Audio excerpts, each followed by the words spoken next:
All right, and we are live. Welcome to another week of the West Ham Week in Review. Today, we're joined by a party of proper gentlemen. To my right on the screen, we got Mark from Philly. I haven't seen Mark since it had to have been a year and a half ago since we did a watch along against Norwich when Antonio scored 4, and I promised every Antonio goal I'd shotgun a beer. Who was your one friend that you were with that day? I was with my buddy Jeff. He's a Villa fan.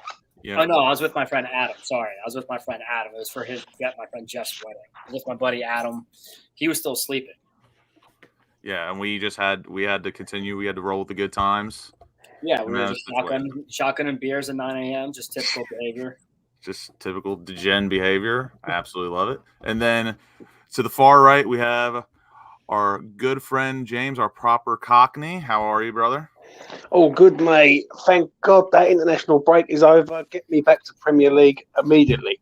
Absolutely. Thank you very much. Every single one so far just seems to be longer and longer. Just dwindling. And then to the bottom of me, we got the West Ham fan from Leeds, my other brother, Tom. From Essex, but yes, living in Leeds. Yeah, there we go. I'll let you off. I got to troll. Yeah, I got to troll you about it. Yeah. Everybody does. I'm filling in for Lee. I have to do it. Oh, that's fine. I'll let you off then. But no, I would say it more of a gaggle this evening of gentlemen. A gaggle. I'm going with that. Gaggle. Just like geese. That's what we'll be like tonight. A gaggle of men. Vernacular is on point so far. And then we have a new person on the show. We got Matt from Mass. How are you, pal? Good. How are you? Thanks for having me, guys. We are fantastic. Or I'm not going to assume for Tommy. I'm going to ask him how he's doing. Tommy, how are you? He hasn't gone yet. Doing good. Yeah, it's a late one, but I'm not working tomorrow, so it's all good. Praise God for that. All right. So we might as well jump straight in. And I know me and James talked about this the other day.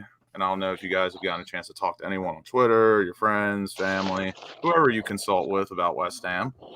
What do we think about this new ban that we just received for our next Europa League match next Thursday, Rapid Vienna? Pretty late notice, but what can you do about it? Mark, you got any thoughts on that? Yeah, I actually did have a small little Twitter discussion.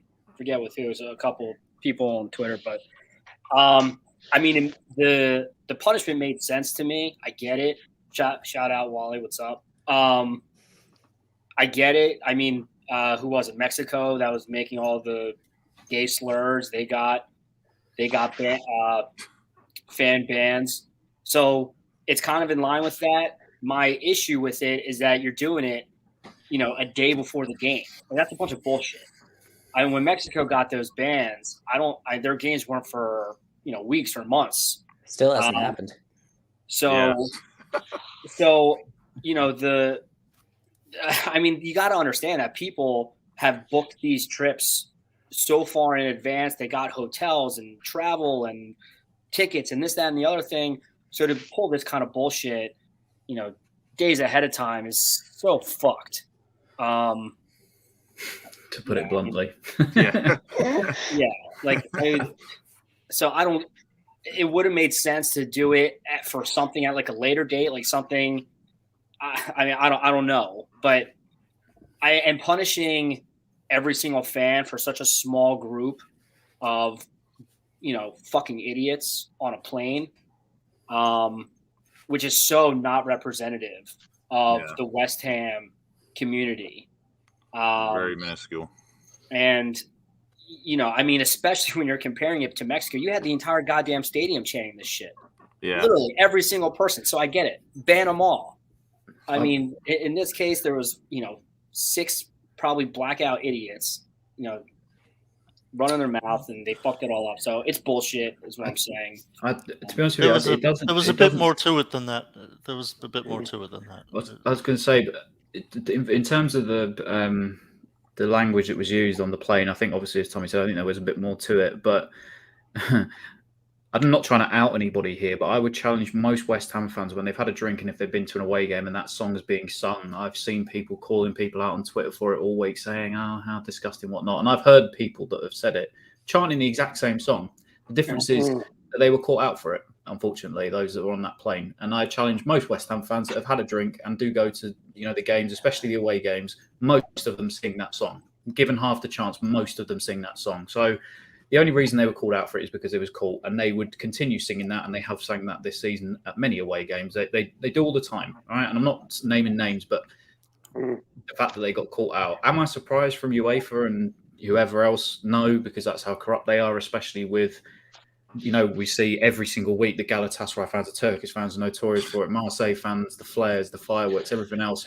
There's no consistency, the racism that goes on every single week, they can't even crack down on that. But it was easier to deal with a problem where they can see a few fans have made an error and they can crack down on that. So when it actually comes to it, I'm not surprised at all. But I do feel sorry for all of my friends that have had this trip booked for a month before, they even had tickets. They were still going. If they couldn't get tickets, they were still going.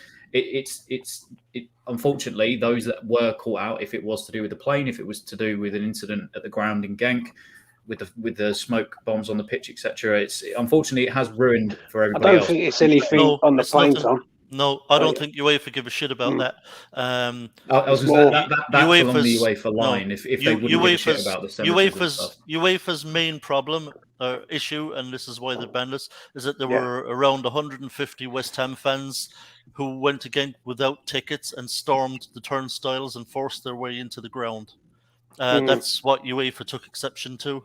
I don't think they give a shit about the chanting on the plane. I think if that was the only incident. That follows UEFA's line then of not following up on anti-Semitism, racism, everything else. So if that's the case, unfortunately, those that did do that then have unfortunately ruined it for everybody else. I know, but it's a bit strong. I think that punishment's a bit. That when Zagreb, when people are chasing people around Zagreb, and you got the big blue boys or something running around, balaclavaed up, tooled up, running amok. And doing that, you got Napoli fans fighting in the ground. You got things like that. You got to look at it and go, all right. You got to get things into perspective. I think what they've done, they've made an example. West Ham, if I'm honest, they could have fined us heavy fine and said, give you a severe warning. You do that again, you're going to get banned.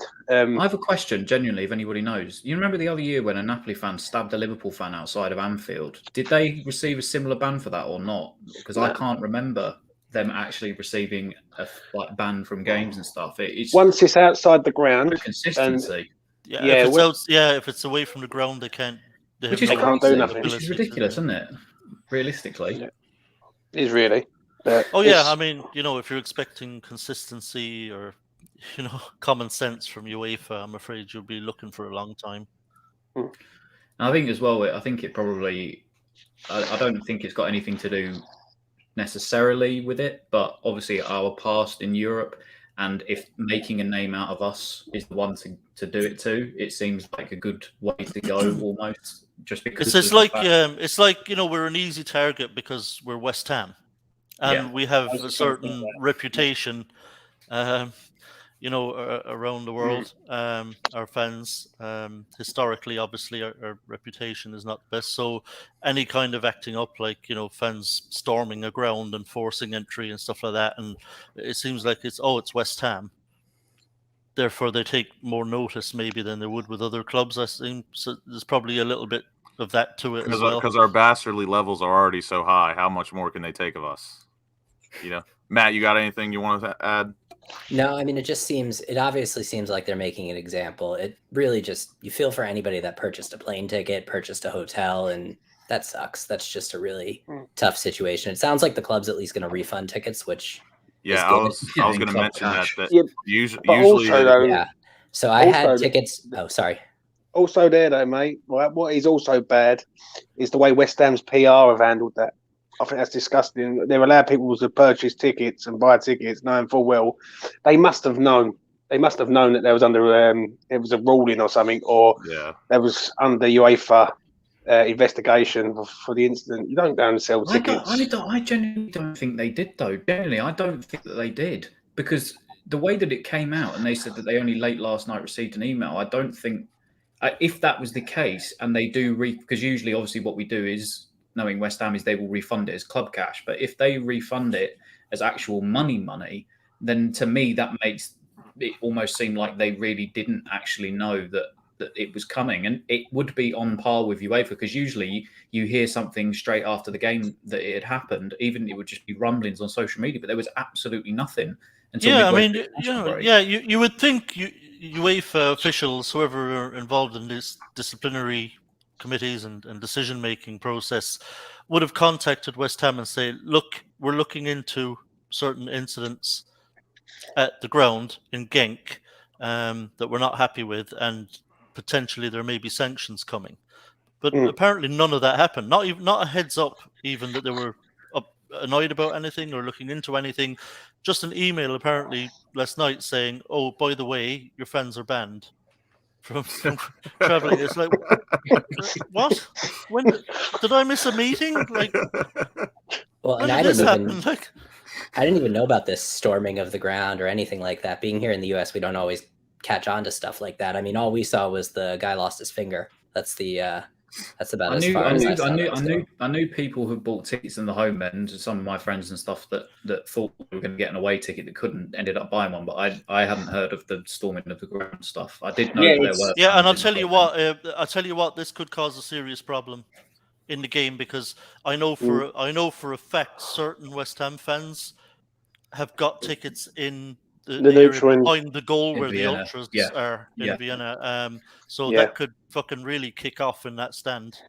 Yeah. The thing is, though, the only thing with that is, though, those that will go out there that have got their tickets that maybe can't get refunded for the plane journey will still go over there anyway. And I know because of the ICF group on Facebook, with the ICF members that are in there, we're all talking about the fact that a lot of the time, or the last 2 trips we've been away, a lot of the people have been dispersing into groups and stuff when they get out there, and then they're being targeted by certain fans. If they go over to Vienna, they were all saying you need to stick together, because these lot will be tooled up. These lot will be looking to stab and cause a lot of harm to people. And realistically, if we aren't traveling in numbers, those that do have that ticket in the neutral end, I would be going nowhere near it. Because if you are found to be English, Jesus Christ, the ramifications. In a way, I'm glad that they're not going, because it won't always go into carnage. It won't happen. Let's put it like this: if they go over there as holiday makers, then they can't relate it to football violence. At the end of the day, the only thing I worry about is that what happens again, because this could happen again. Let's be honest. If we go and play Napoli or someone, they will come and they will prepare for war. If we play a Turkish team or something like that, they're always up for it. Yeah, and again, James, sorry to cut you off, James, but again, our reputation precedes us, because it's a scalp for those. Out there. It is. It's a scalp. So it's like, people want to take down the big boy, right? They want to make a name for themselves. So if they can come out and say, "Oh yeah, we went toe to toe with West Ham, with ICF or whatever it is," and it's like brownie points for them. So when you're West Ham and you're traveling in Europe, which we don't do very often, any team we play, if they've got ultras, they're going to want some. They're going to want to have a go. We're on the bounty. We're West Ham, and because we have this, obviously huge reputation of hooliganism from the past. I mean, we're world famous essentially. If we may not be world famous as for on the pitch stuff, but for off the pitch stuff, we are like elite in that sense, and that's how people around Europe see us. They kind of strangely look up to us in a way, and when they play West Ham, there are certain types of their fans that are going to want to have a go, and this is a problem we have. Yeah, and of course we'll get blamed, and we'll get blamed. How do we go around that though, gentlemen? That is the question that needs to be asked now, because it will. If it happens again, it'll be good night from this competition, because I don't think UEFA will muck about next time. I think they will go, you know what? I think next time it'll be no fans in the stadium whatsoever. If it happens again after that, then it'll be you're out the Europa League. The thing is what we've said though, it's a lot of those boys that were kicking around with the ICF years ago are still there now, and they're no spring chickens. And look, I'm not calling anybody out or saying that it shouldn't be a thing, but this is to them years and years ago when it was rife in this country. It was a way of life to them, and some of them still follow that path. And if that's the way they choose to go, then fair enough. But and look, and of course, we've still got fans who really look up to those people. Exactly. Who love a scrap. Exactly. And they'll congregate.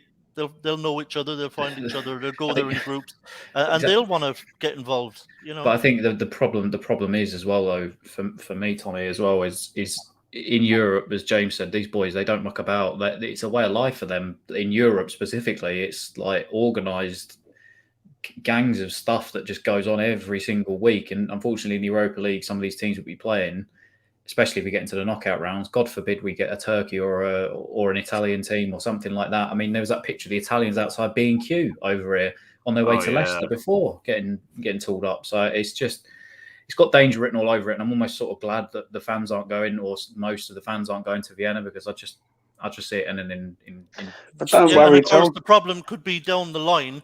Let's not panic, lads. We've got Zagreb next. Yeah, well, that's at home.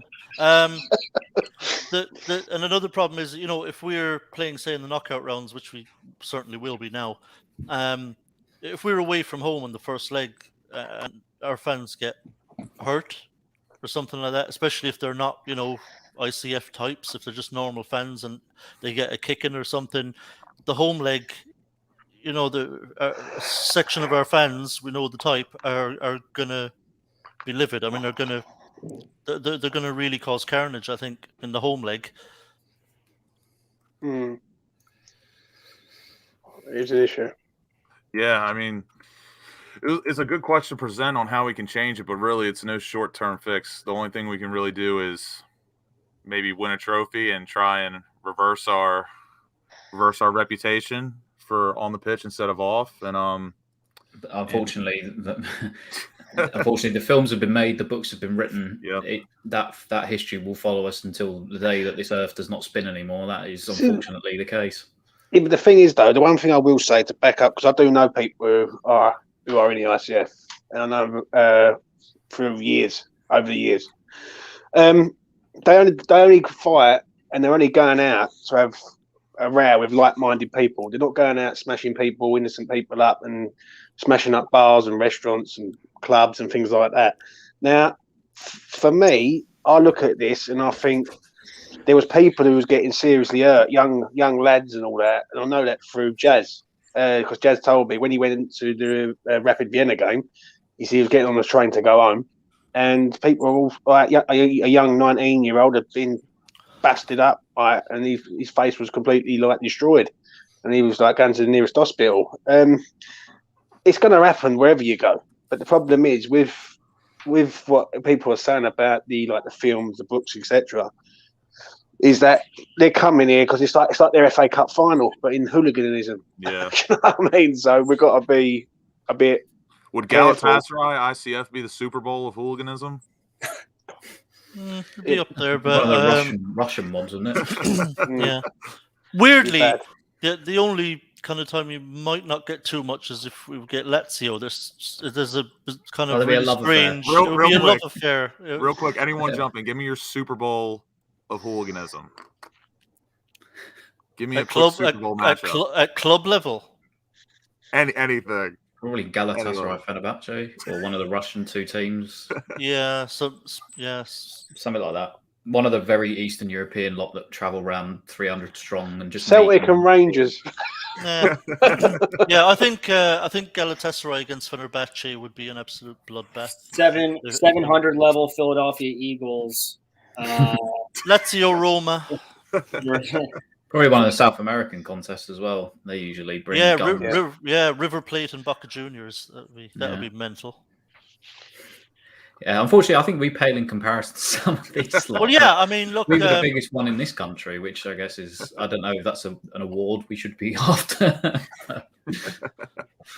Yeah, but I think it's largely been quelled in the UK. You could say England was probably the birthplace of it, and that's why you get all the movies and the books and all that from former hooligans and stuff, because it was I'm just about old enough to remember as a youngster going to Upton Park, I remember those days, and these boys were not messing around. Like, these were serious guys who just loved to scrap, and it was crazy stuff. And in other countries, then you're going to get certain people that love that kind of stuff and want a bit of that, and so they form their own hooligan group. So it was exported. It was exported. A lot of the American fans that I've heard on here that have done shows with KTK and stuff like that have all come on and said, "Yeah, I watched Green Street, and that was it. Like, I became a fan because of watching Green Street." So. Billy Horschel is a West Ham fan because he bought Green Street DVD, and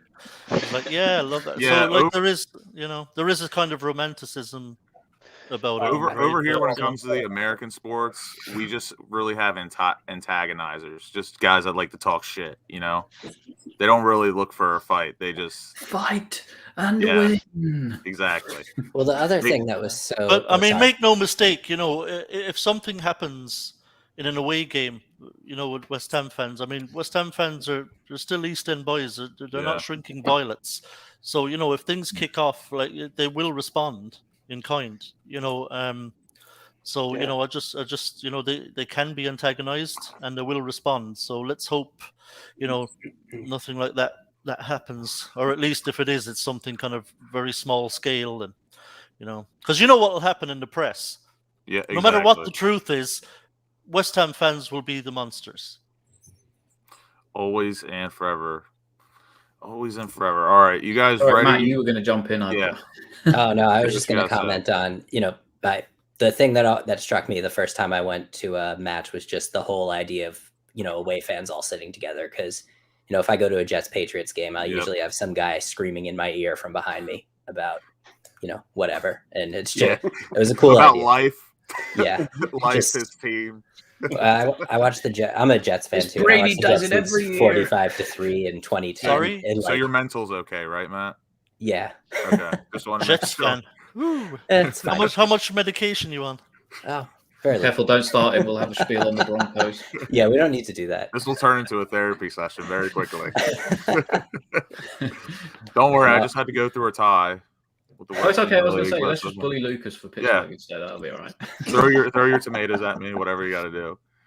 All right, let's get in to some transfer rumors. I know we all love a bit of gossip.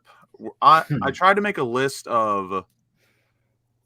I put down what I saw today, and I tried to level it from realistic to whatever. And all these links are coming from X, and then there's one that's from 90 Minute Football. So take that with a grain of salt. Or all of them, however you choose to view it. It's 90 Minute Graham Bailey, and it's another bloke on Twitter. Is that who covers West Ham? For them, I think so. Graham Bailey used to be quite a reputable journalist. Oh, can I just say, you're talking about worldwide, like hooligans and what matchups are like the biggest in the world. Yes. Do not underestimate the West Ham Millwall rivalry. But a lot of people, don't think about it anymore because we play them so rarely. But, a big game between West Ham and Millwall, I can assure you it would still be very, very volatile. Yeah. I can vouch for you there, Tommy. Obviously, the last time they played was 2009, yeah. And a young lad got stabbed at Mile End, and which is not far from me. And basically, yeah, that rivalry is intense. When people go there, they take their life literally in their own hands. They go to West Ham Millwall. Yeah, the best way. That League Cup game in 2009. I don't know if the rest of you guys have ever watched the footage. If you haven't, go on YouTube and type in West Ham versus Millwall 2009. It was absolutely crazy. And the thing, the legend Zavon Hines sliding in front of the Millwall fans, giving it. And I've never seen it. I've never seen riot police. So many riot police at a game in all my life, and the fear of young kids and all that. Well, it was. I'll never forget that game because it was a night game, and there was a lot of young kids there and running down the street and things like that. And it literally, them Millwall fans were literally punching kids in 12, 13 years old in the face. Full adults were doing it, and because they was running away and things like that. It's mental, but I can't say we're innocent because I heard things that we had done the same thing. So, but it's Yeah, I mean, it's you saw a dangerous rivalry. you saw the crowd of West Ham fans. There must have been, thousands of them outside Queen's Market, just waiting for the Millwall fans to come off the train, and it was absolutely crazy. I think, like for example, let's say in the FA Cup or something this year, in third round or fourth round or something, it comes out Millwall West Ham or West Ham Millwall. Just the entire Met Police to a man and woman will be like, "Oh, for fuck's sake!" I could guarantee you that game would be at 12 o'clock midday, or even earlier than that, so no one can be in the pubs getting absolutely out their nuts. Because what it was before the match, they meet under a pathway, right? Yeah, and almost every member of the Met will be drawn in down there that day, and be like, just there will just be thousands and thousands of police. Oh my gosh! So don't underestimate, just because we don't play them very often, don't think it's gone or it's blown over. It has not. Quick question before we move on, because I don't really pay it that close enough to the championship. Do you think Millwall will come up within not the foreseeable future, let's say 5 to 10 years? No, don't think so. All right. Just as well, probably. Gotcha. I couldn't even tell you what league they were in. They're so irrelevant. I just remember a few years back they were in the League One playoff and they lost, and their fans stormed from one end of Wembley to the other. A nightmare. But then saying that, I agree what Tommy's saying about Millwall, just to sort of say that argument. But then West Ham Tottenham, it started to become a new but Tottenham, thing all of a sudden. Yeah, but Tottenham fans ain't Millwall fans, are they? Nah, no. I agree with you there. They won't try it. Oh no. We're when you talk about out of your league, that's out of your league. Just Tottenham fans, behave yourselves. Don't try it. When you see it will not end well for you. When you see the video clips of the protests outside Old Trafford, and I hope everyone's okay. I hope everyone's safe. That's Tottenham trying to show up for a brawl, I'm pretty sure. All right. Let's move on to these transfer rumors. We're going to start at the very tip top. I'm pretty sure we're all on the same page with this, but we're going to go around, just give our little hearsay opinion. Jesse Lingard, X came out today and said that we are definitely pursuing him. And then the number I've been seeing on Twitter and everywhere has been £10 million. Mark, give me your thoughts on that. Yeah, thanks. I like that. James, I know we talked about this yesterday. It's a no-brainer. The guy was incredible here. At first, originally when he first left, I felt like he was kind of done with West Ham because he thought he was going to get a shot. That's what it sure seemed like. He thought he was going to get a shot at with United, and it never panned out. So I was like, fine, fuck you, Lingard, go do whatever the fuck you want. I don't give a shit. But now it kind of seems like things are a little different. He's all about, he loves West Ham. He loves Mark Noble, the culture, this, that, and the other thing. So, hey, if he, now that he's really available, so says United, and 10 million, yeah, do it yesterday. James, what do you think? No brainer for me, mate. We've got to get this signed, sealed, and delivered if we're going to do something this year. I believe we can win something this year. I've got a lot of faith in the boys. I think the boys are flying. I think we've got a good manager who knows what he's doing, and I think just pay the money, get the man in, and that's the difference between winning something or qualifying for Champions League. I think he was in a bit of an awkward situation in the summer. He wanted to stay at United, but he wanted to try and fight for his place, but West Ham weren't prepared to pay £30 million out for him. I mean, we can all agree Ole gave him a false promise. Yeah, 100%. And for me, just sign him up, get it done, and make sure it's the 1st of January, not the 30th of January. Yes. Yeah. 100%. Tommy, what do you think? Yeah, I agree with James. It is a no-brainer. But at the end of last season, if we'd have paid 25 million for him, I'd have been absolutely fine with that. Given how well he played for us, I'd have been saying, yeah, okay, 25 is a reasonable amount, given how long he'll likely play for us, probably 4 years, something like that, maybe 5. So if we can get him in January for 10 million, it's a snip. It's a snip, given how good he is. What he can bring to the team, added depth. Yep. In attack, which is always good to have, especially when we potentially will have a lot of games to play. So yeah, if we can get him for 10 million in January, I mean, why would you not do it? Do you think we could shithouse Man United for 5? No. No, I think they'll Not with stand firm. Newcastle No, knocking. because they'll get 10 million. Numerous clubs would be willing to pay 10 million for Lingard right now. That's fair. That's about as good as it's going to get. I had to ask. Matt, what do you think? Yeah, I agree with that. I mean, looking at the landscape of it, I think Villa's going to be in on that. Newcastle will try.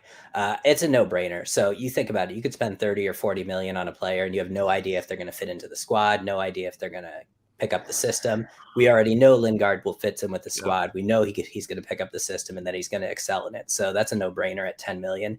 I think the wages will probably be a problem. Newcastle knocking scares me because they could just, say 10 million and then we'll pay you $250,000 a week. So who knows? But the stuff with Lingard's brother too, that's all weird. I was gonna throw that in there.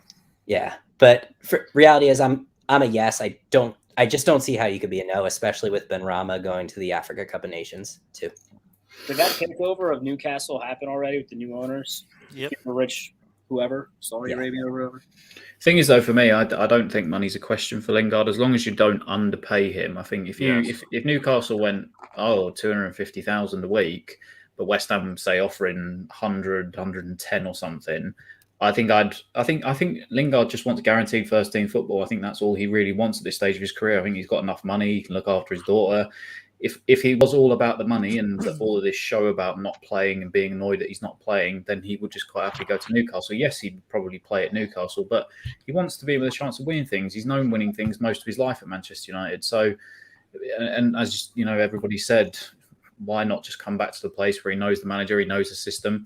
Maybe he may not hit the ground running as we expected him to last time, but it's good cover, especially if we go in deeper in the Europa League. So it's a no-brainer, and if we dick about with it, as James said, and we wait until the end of January, then we probably kiss goodbye to him. It needs to be done ASAP and get him back into the squad as soon as possible. Yeah, I totally agree. Just because we'd have a great chance of signing him because, like you said, he really I think he loves David Moyes. He said he loved playing at West Ham. Yeah. Got on brilliantly. There's a great atmosphere in the training ground, great buzz, and obviously it got him in the England side. So he'll be desperate to go to the World Cup. So if he can have another brilliant second half of the season for West Ham, he could force his way back in there. That's another great reason why I really don't think Newcastle is an option, because is he really going to get in the England side if he goes to Newcastle? That's true. They are so shit. Listen, there's still a chance that Newcastle could get relegated. I mean, they brought in Matt Ritchie as manager. Like, he could absolutely relegate them. Make no doubt about it. I would almost argue relegation would probably be good for them. They could reset a little bit, and I thought that last time they got relegated. Back up. Yeah.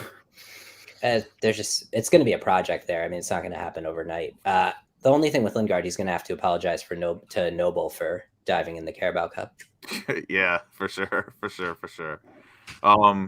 Let's move on to a little bit of a fun one. Again, about 8 of these are from X, so I'm not going to repeat myself. There's only one from 90 Minute Football, but there's mention that David Moyes also is really intrigued by Anthony Martial from Man United, and from my search, I believe it would be more of a loan deal, loan to buy.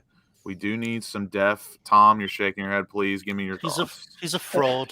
Yeah, I don't think there's a denying that there's obviously a goal scorer in there, but he's just so lazy. When we played against the Cup, it showed the difference between him being an out-and-out striker and Jared Bowen playing in a makeshift position. He just doesn't work hard enough. And I'm sorry, but it just does not fit for me, David Moyes' system of players tracking back and doing the running. And yeah, fair enough. You can show the interest and get a couple of goals now and again from, being in and around the box. But if you're not going to run, then this team is built entirely on everybody being able to run. And for me, yes, he may be a decent footballer, but there's like almost players like him and the money that he came for, the money he's on, they've got this sense of ego about him, and he will want to be starting every single week probably. And unfortunately, if you don't run, you shouldn't be starting. So for me, absolutely not a chance. I would much rather Benteke Origi from Liverpool. I just don't think he's just not hard enough working for me. Yeah, I don't see him as a Moyes signing, really. I don't think he's a Moyes type player. He's a bit. I'm not sure. I don't know what. That's why I was surprised when I lazy. heard that that's why he's not a Moyes type player. That's why I was confused when I heard that he was. I think the word was fascinated. Or no, not fascinated. He admires something along that vernacular. You've got to look at this. You've got to look at this, though, gents. Right? He's got a point to prove, though, isn't he? Like, let's be honest. Like, would you have all said that about Lingard a long time ago? Yes. Because let's be honest, when Lingard arrived, everyone said, "Oh, what's he doing here? He's going to be on Instagram." And I would never have called him lazy, though. That's why I don't think he fits Moyes' system, because I understand that. Yeah, I don't know if he'd be good around the training ground. He's a bit moody, isn't he? I don't know. We've got a lot of French players at our club. What Man United player isn't moody? Yeah, but let's be honest. We've got a lot of French players at our club. We've got Zuma, obviously Areola. Ben Rama speaks French. Arthur speaks French. Like, we've got like nice little French connection there. Issa, obviously. So I look at it like this: if he comes in on loan, and it's just like a loan with an option to buy, that's no different to Krell, no different to sort of Vlasic, is it really? Well, no, Vlasic is here, but I don't know. I just don't think we can get Origi now. I think Origi is contract's up in the summer, unless we go and buy him. But are Liverpool going to sell him to a rival? Let's be honest, we're rivals with Liverpool at the minute. Yeah, and plus Liverpool always overprice their players. They always look for a premium, even for their cast-offs. Same. You know, Danny Ings, 25 million, and they got it from Southampton. We go in looking for Origi. We'll get told 25, 30 million. That's what we'll get told. And me and James talked about this yesterday. If we were to buy Lingard for 10 million, surely Man United does not loan us Anthony Martial, because that's another rival we're contesting with. Yeah, I mean, we're going to be challenging them all the way for Champions League spots. So, yeah, I don't know if United are going to be in that kind of mood to bolster our squad. You know, Matt, with what do you anyone gotta say? other than Lingard. I mean, if there's one thing we know about Moyes, he's good at setting expectations with players about what he wants from them. So I actually, based on just recent transfers, I trust that positive. If Martial is coming in, he knows what's expected of him and he knows he has to work hard. But as a loan, I'm not too worried. If they were trying to buy Martial, I'd be a little more worried. I mean, what do you think his price tag would be at if we were to loan to buy? 25, 30 maybe, somewhere in that range. 25. Yes, I'll be honest. I don't think he's worth it. I've never been impressed by Martial. I really don't. I think he's a pretender. I think that first season he did actually show a glimpse of something. He's always but he still shows glimpses. You know, every once in a while he'll do something nice. You know, but I mean, he's still young as well. Yeah, I don't know. I'm not sold on him whatsoever. I think, you know, giving Man United 30 million for Martial would be a massive gamble. Mark, what do you think? And I doubt it's one Moyes would be willing to take. I think I kind of agree with Tommy there, and I mean, especially when you're comparing who's available. Someone like Lingard or Martial. I'll take Lingard every time. I don't think you have to. I don't think you have to spend all that money on this big name player who may or may not fit. Hello, Sally. What's up, guys? I just think it makes so much more sense to not even bother. And I mean, how much more depth do you possibly need at that goddamn position? We'll get to that, Jay Woods. If we brought in Lingard, we'd have like 6 guys to like rotate through in the front. I mean, I think we're pretty set. But the only problem is there. Hang on. Before we do that, just because it's about Martial, and I know yours is going to be about the attacking trio.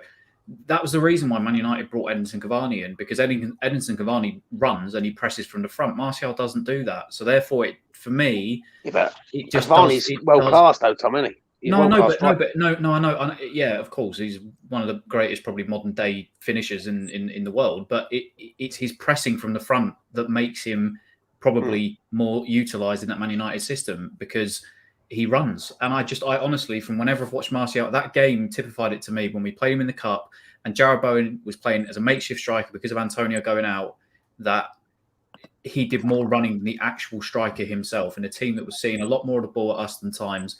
and he just did not run. And I cannot for the life of me think that Moyes is just going to flick that switch with him and turn it on. I do not see it. Yeah, I don't see it either. It doesn't seem like a fit to me. I don't. See, the thing is, I was listening to the gentleman to my left, and basically, I know we're saying about we've got 4 to 6 players, but we need a striker at this club. That's one thing we haven't got. For me, if we was going to go and get a striker, right? If you want a top quality striker, go and get Ivan Toney out of Brentford. That's the man that I've always been calling for a hell of a long time. I think he can be potentially one of the best strikers in the league. I wouldn't hold my breath, James. It's not going to happen. I just don't. They're not going to sell him. They're not going to sign Tony. I don't think David Moyes has any intention. Not until the summer. I don't think at all. I don't even think next summer that Moyes is going to splash out on a striker. I think he doesn't see that as anything like a priority. He may not sign a striker at all. He has to, though, Tommy. I don't think. I agree with you that we should sign a striker, but I don't think David Moyes sees it that way. But you can't. I just want to say this: you can't keep putting square pegs in round holes. Like Jared Bowen, for how good he's done this year, and I've rated him highly on my channel, and I've been on every other channel, and I've said the same thing. He scored how many goals? 5 goals this year. He's not always guaranteed to hit the back of the net, and that's the problem. We need someone who is. Like if Antonio goes down, we really need someone who's better than Antonio to come off the bench and do a job. And let's be honest, he's put Bowen up there, then you're chasing around the front four. You got to put Vlasic in there or Lanzini in there, and then it starts becoming like not as fluent as it should be. I think the striker's massively needed. Yeah, I agree, but I don't think Moyes really sees it that way. I think Moyes is quite happy to chuck Bowen up top when necessary. I think right now at this point, as all of us being West Ham fans, we may be extremely picky, but at the end of the day, we all know we need a striker. And personally, if Martial was, I mean, he's not our only option, obviously, but if at the end of the day he's the one that comes in, I wouldn't be that mad. Sully, you have anything you want to say? I think we're much more in need of cover for Cresswell, actually. Yeah, I agree. Yes.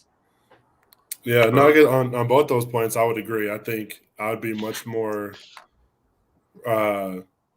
willing to get a left back in before a striker.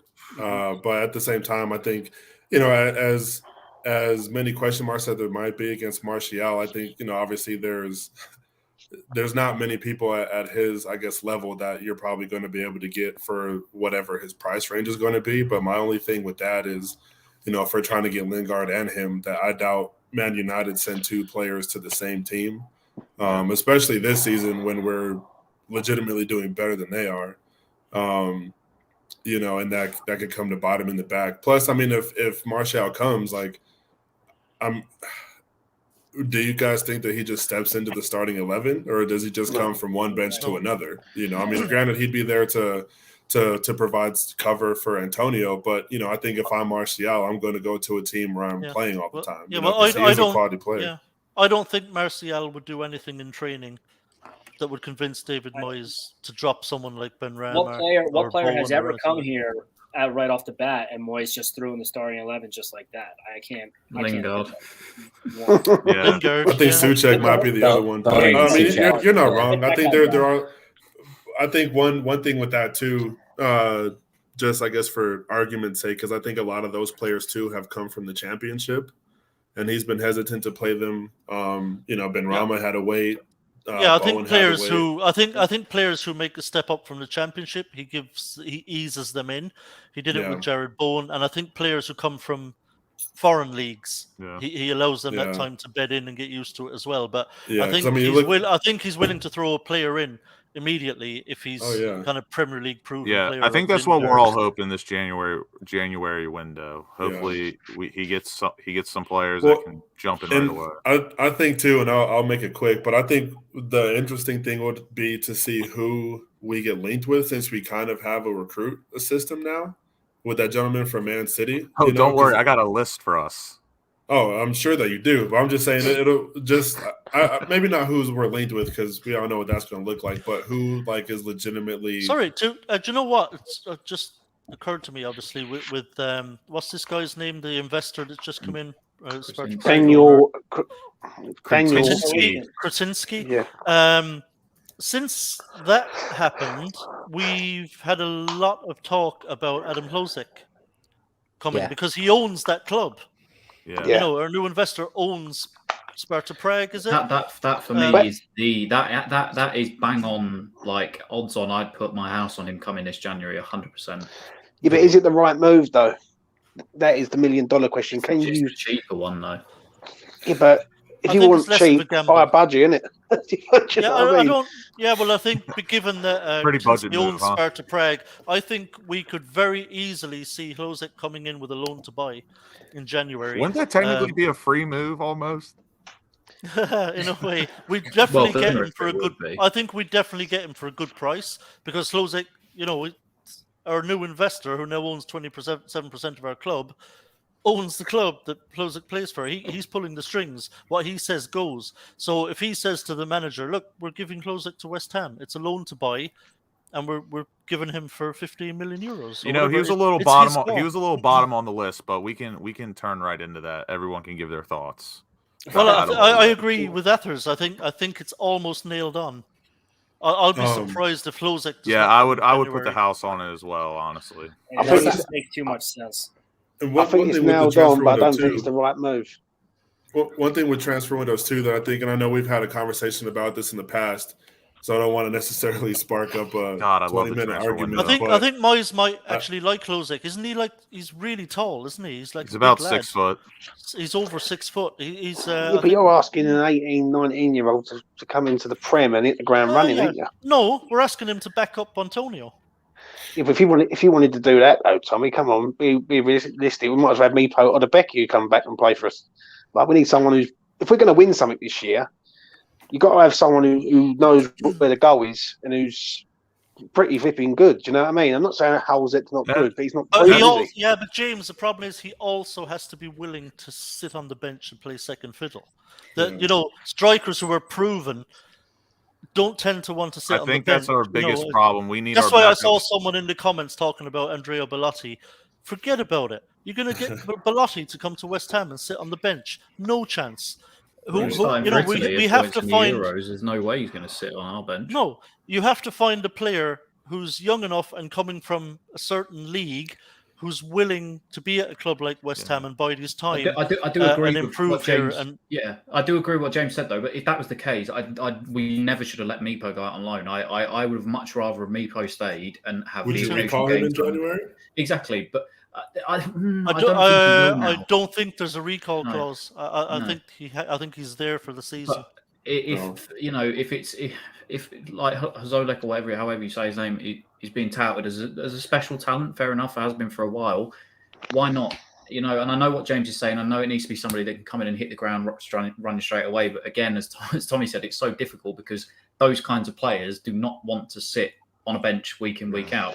Yeah, but those English strikers of yesteryear that, like, I imagine, like, you know, the James Beatties or the Defoes or people like that, but the older ones, like, they're not around anymore in this country that go from team to team and chipping a few goals here and there. And but we've been linked with a lot of people, though, Tom, innit? Let's be honest. We've linked with Chan, like who's at Wolves tearing it up. Please, that's still sore for me. And that is sore for me. Ollie Watkins a couple of years ago too. Being honest. And this is what I'm saying. Like, how can I put it? You've got to go with someone who's like for like with Antonio, and find that man who can go right. You're going to be second fiddle, but you are going to play. Not that for me, not at all. Yeah, I think my we'll just go get Ekin yeah. We've all pretty much mentioned it, but I think, in my opinion, what's most important for me is we do need to bring in a player that is going to accept the role that he's coming into, because we all know, don't get me wrong, I would love Andrea Belotti, but I also tend to think with Tommy on this that it's hard to think that he'll come in and sit behind Antonio, because he's also very, very good. And Antonio can't play every game though, can he? No, that's also true. But a World Cup Belotti's going to want to be. Belotti's going to want to be the week in, week out Premier League. And this is not the time to have a bad egg either.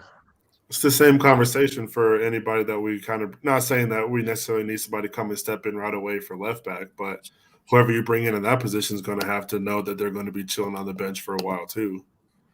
See, for me, something like that, again, I think it's just naivety. Ryan Bertram was out of contract in the summer, and Leicester went, yeah, we'll have you.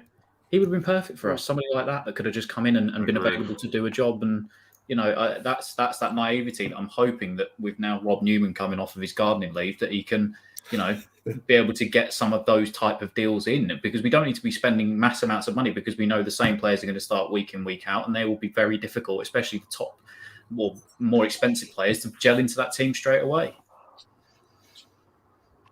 Matt, Moyes has a very settled starting 11 in the Premier League.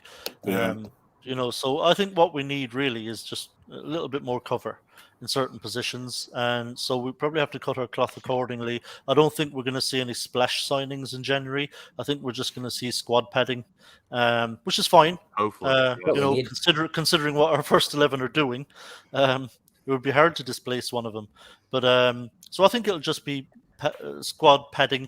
Just get some extra cover in, just to For cover some January. injuries. Well, we may bring in another centre back now, because depending on Ogbonna's situation, we could go in for another centre back.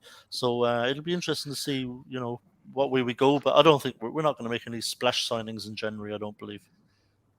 Gotcha. All right, we'll move on to our one of two, in my opinion, kind of bizarre links. X said that Moyes is also not keen, but he's interested in Todd Cantwell from Norwich. Before we all go on, the only reason I could ever see this is it's a show pony. Yeah, or someone to replace Yarmolenko. But we can go round table and give our opinions. Tom, what do you say? I no, don't like him. Just when he finally realizes that he can't pull a trick and a flick out and just be fancy on the ball every 5 seconds in the Premier League, and that somebody will just go through the back of him. Yeah, he's a good talent. I think he's still young enough. He's still want to watch him a couple of times for Norwich. I don't think he's not made for West Ham. The thing is, I think people would expect him, and they've seen him sometimes. They play for Norwich, and he does bring out the tricks and flicks and stuff, and they would expect him to be like a Ben Rama, like a Payet. He just doesn't do it consistently enough. And I know that he's young enough, but it will come with a big price tag from Norwich, and I don't like. I think his attitude is all wrong, is what I would say. If he manages to get his head screwed on in the next couple of years, maybe fair enough. But at the moment, he has, to me, like Jack Grealish's attitude when he first came into the Villa starting 11. And Jack switched that, and he was less immature in the way that he played. He realised that he was going to take a few knocks and that he was going to get fouled, but he could still find a way to get into the game. For me, his attitude's all wrong. For me, not somebody that I think we need around our dressing room at this time. He strikes me as a prima donna. Yeah, he seems to fancy himself a bit, and he's not a patch on that lad from Chelsea that Palace got. Is it Gallagher? Yeah. There's a proper player, Gallagher, but I don't think Cantwell's anywhere near his level. I don't understand why we're going for midfielders. I don't understand. How many midfielders we've got at this club? Like, Tom Cantwell, come on. Like Alex Crowell gets in there before him, in my opinion, and he ain't even played yet. I can't understand it, mate, really, Tom Cantwell. He's not here go Aston Villa for me. That's where he's headed. Yeah, and especially if we can lend Lingard for 10 million, what do you want to be splashing out stupid money on Cantwell for?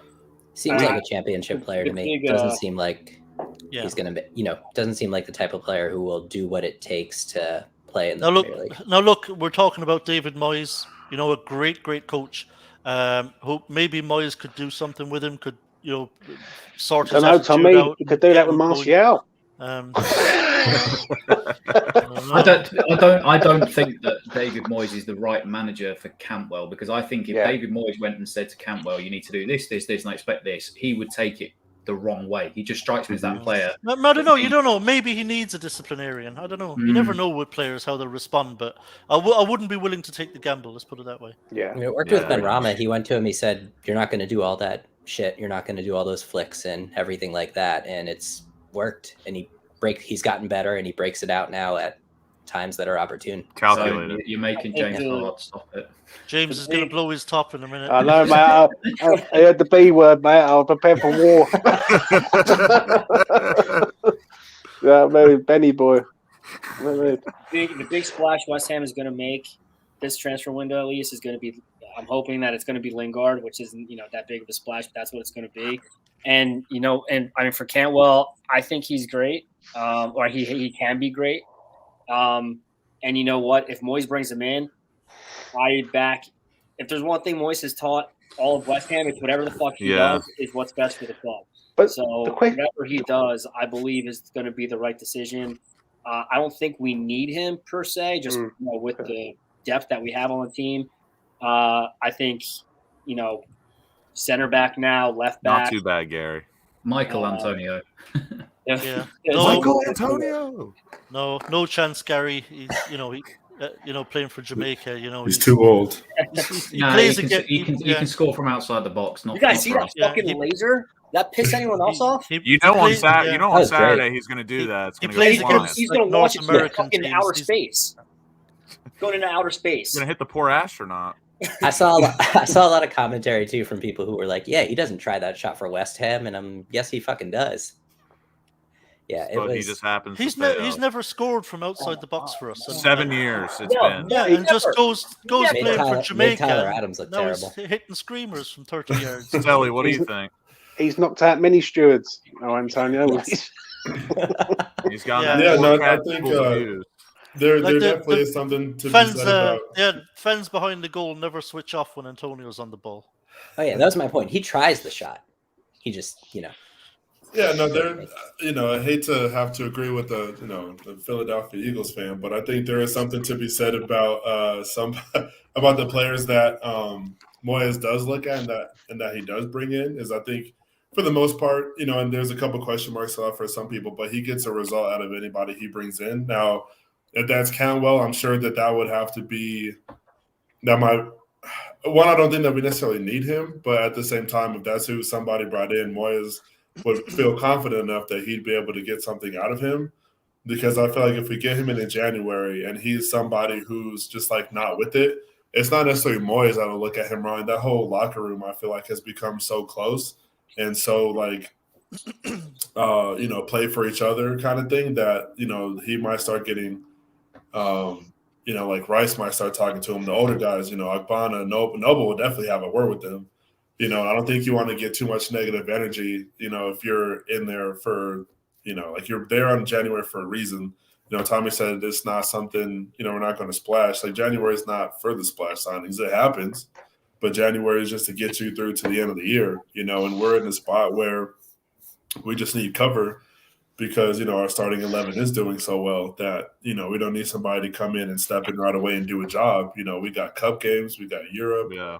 We got more, we have a lot to worry about than just the Prem this year. So, I think if anybody who comes in has to realize like you'll play, it might not be when you want to play, but when you get on the pitch, put in the shift and play well because, we're playing important games in many different areas right now. So yeah, Cantwell Cantwell strikes me as the kind of player that David Moyes watches on Match of the Day and just rolls his eyes.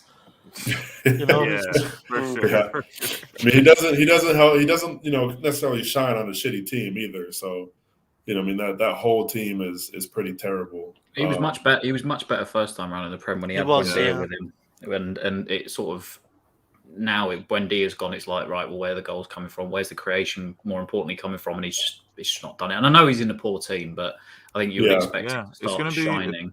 It's going to be interesting to see what Dean Smith does with that team, but I think that's the perfect manager for him though, because I think it's exactly like I said. I genuinely look at him and I think Jack Grealish, because Dean Smith managed to get that out of Jack, and I think I'm not saying that he's going to switch it overnight or something, but if there's one manager that you can go to and say, look, I did this with Jack Grealish, I see you in exactly a similar mold.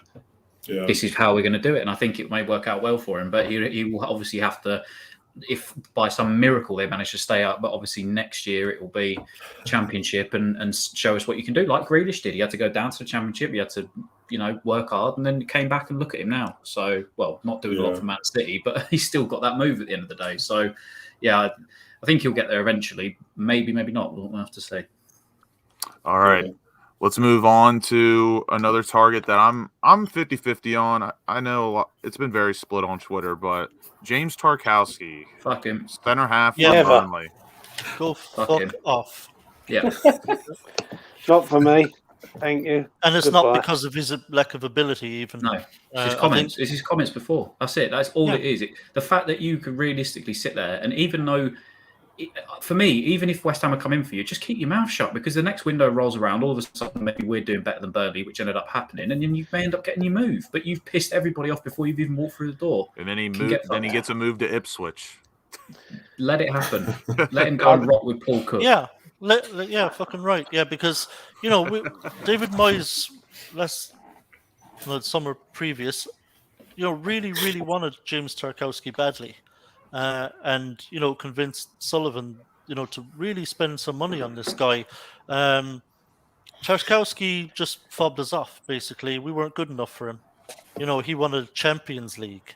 Little old West Ham didn't interest him. And now all of a sudden, we're flying at third Only in the player league. asking for Champions League. We're in the knockout stages of the Europa League, and suddenly him turning around.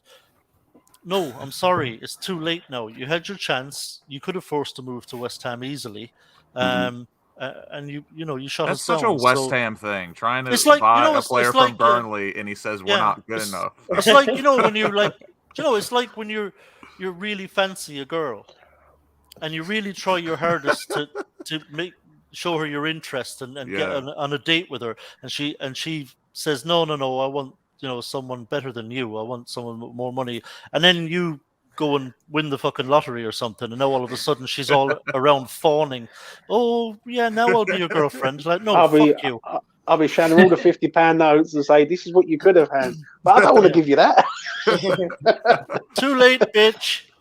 Yeah, for me, I agree with what Tommy said. But I'll tell you what, I wouldn't mind. Is it Ben Mee? Is it? Yeah, I saw that as well. I think he's the better centre half out of the pair of them. That follows Tommy's line as well, because then you could just go and get her best mate and piss her off. He definitely hasn't talked shit about us. Yeah, sign. Yeah, just to really fucking annoy him, just sign. And then don't play him either. That'd be class. That would be class. Yeah, if we signed Ben Mee, I think that'd be absolute banter for David Moyes. All the British lads have just jumped in and gone, no, fuck off. The Americans are just sat there waiting their turn. Make it 3-3. All of you want him instead. Ben Mee would be a good shout in my opinion, but again, I'll ride with Moyes till we're off a fucking bridge for all I care, to be honest with you. But in my opinion, the better prospect, the better target. I cannot pronounce his first name because I know this guy. He's like Spanish and Croatian, so I'm not going to do the first name. Kaleta. Yes, we're going to go with Kaleta. He'd be cheaper as well than Tarkowski. Selly, tell me what you think about Kaleta coming in January. I have no idea who this person is. He's Croatian. Is that not good enough? I mean, it doesn't matter where he's from. I just don't know who he is. He could be American. Don't trust the Croatians, Sally. Look at Vlasic.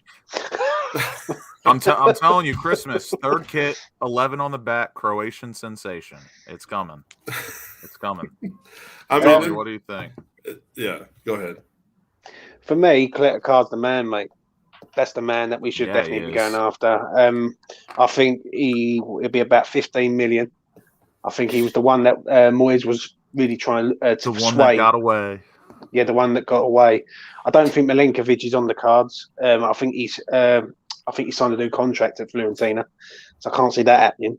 And I think what it was with Kaleta, I can't remember. Someone correct me if I'm wrong, but I think his missus was either going to have a baby, or she had just had a baby when West Ham come in for him, and he didn't want to upstick and move his family through COVID. So he was like, you know what, I'll leave it. I'll stay here for a little while. But I think if we could get him to West Ham and partner Zuma, then we mean business.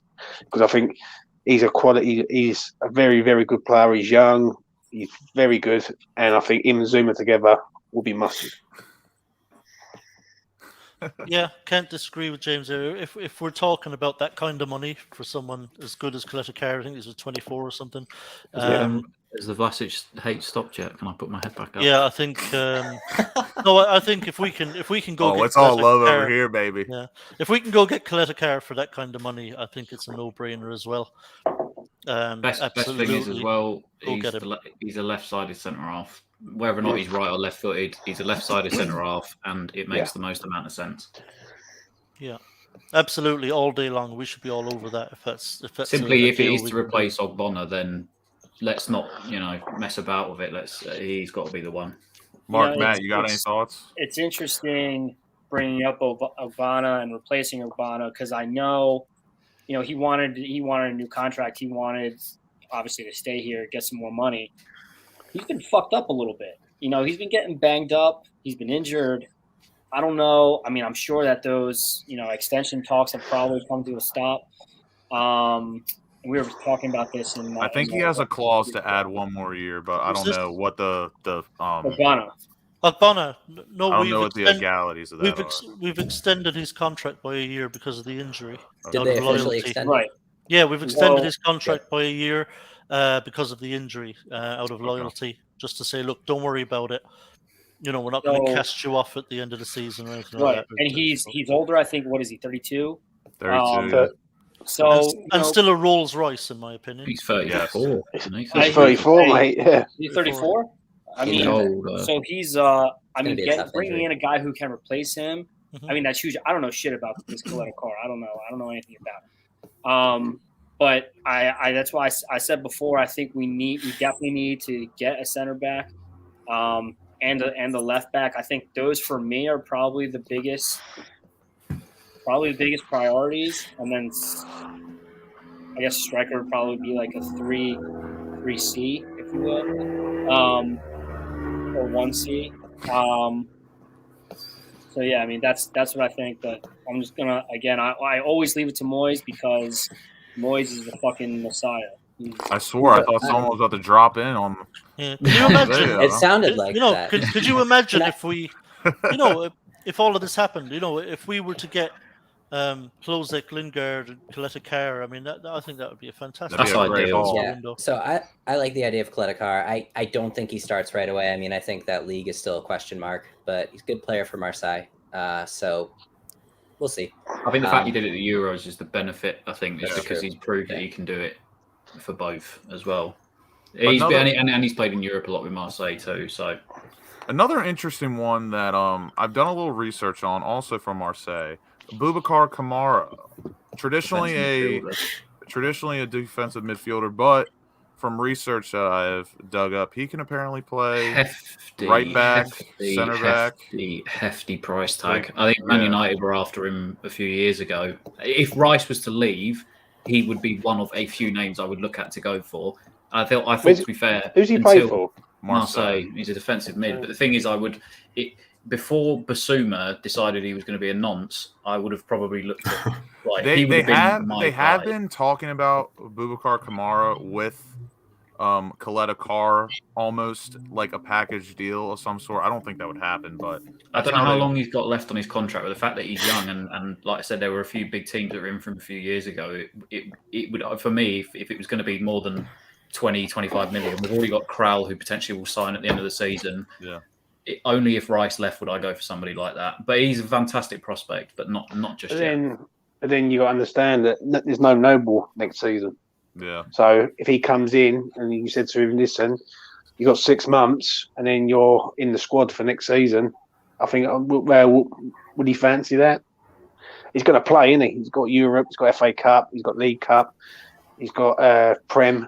So he's going to get games. Yeah, he's going to get games, isn't he? So yeah, it's an interesting one, that one. Defensive midfielder. I don't think we need one at the minute.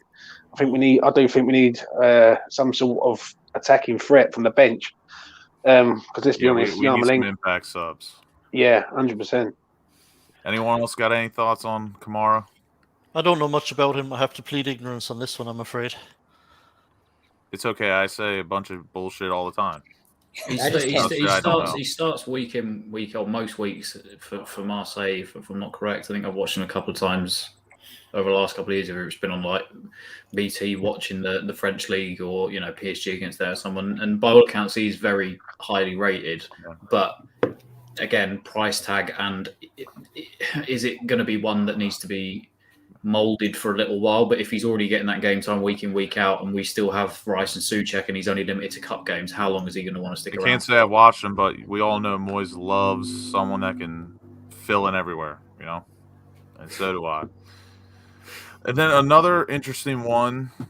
This one, Benjamin Mendy would be his man then. This one I'm not too sure on as well, but Adnan Januzaj, former Man United Jesus wonder Christ, boy who Oh, for failed. fuck's sake. I know, right? Has made a little bit of a name back for himself at Real Sociedad. That's only because they're top of the league. That's only because they're top of the This league. one not feels- I've This seen one feels him more like- play, and he's been. I'm not gonna say I rate him, but he's been decent. This one And if you feels want to like go, if you want to go to Real Sociedad, sorry to cut in. If you want to go to Real Sociedad and get a player out of there, go and get Isak, the Swedish striker. That's the man that you want to go and get, not Foxy Januzaj. Even though he's crap at Sunderland. Like, go on, mate, take it away. Yeah, that one feels more like a throwback to Jack Sullivan FIFA scouting. Yeah. 100%. No, he was. I know he's put a bit of weight on because he looked. I think the last time I saw That him, one he came looked from a X as bit- well. Yeah, he looked a little Yes, bit man. bulkier, and he did used to like him, obviously, when he was up at United.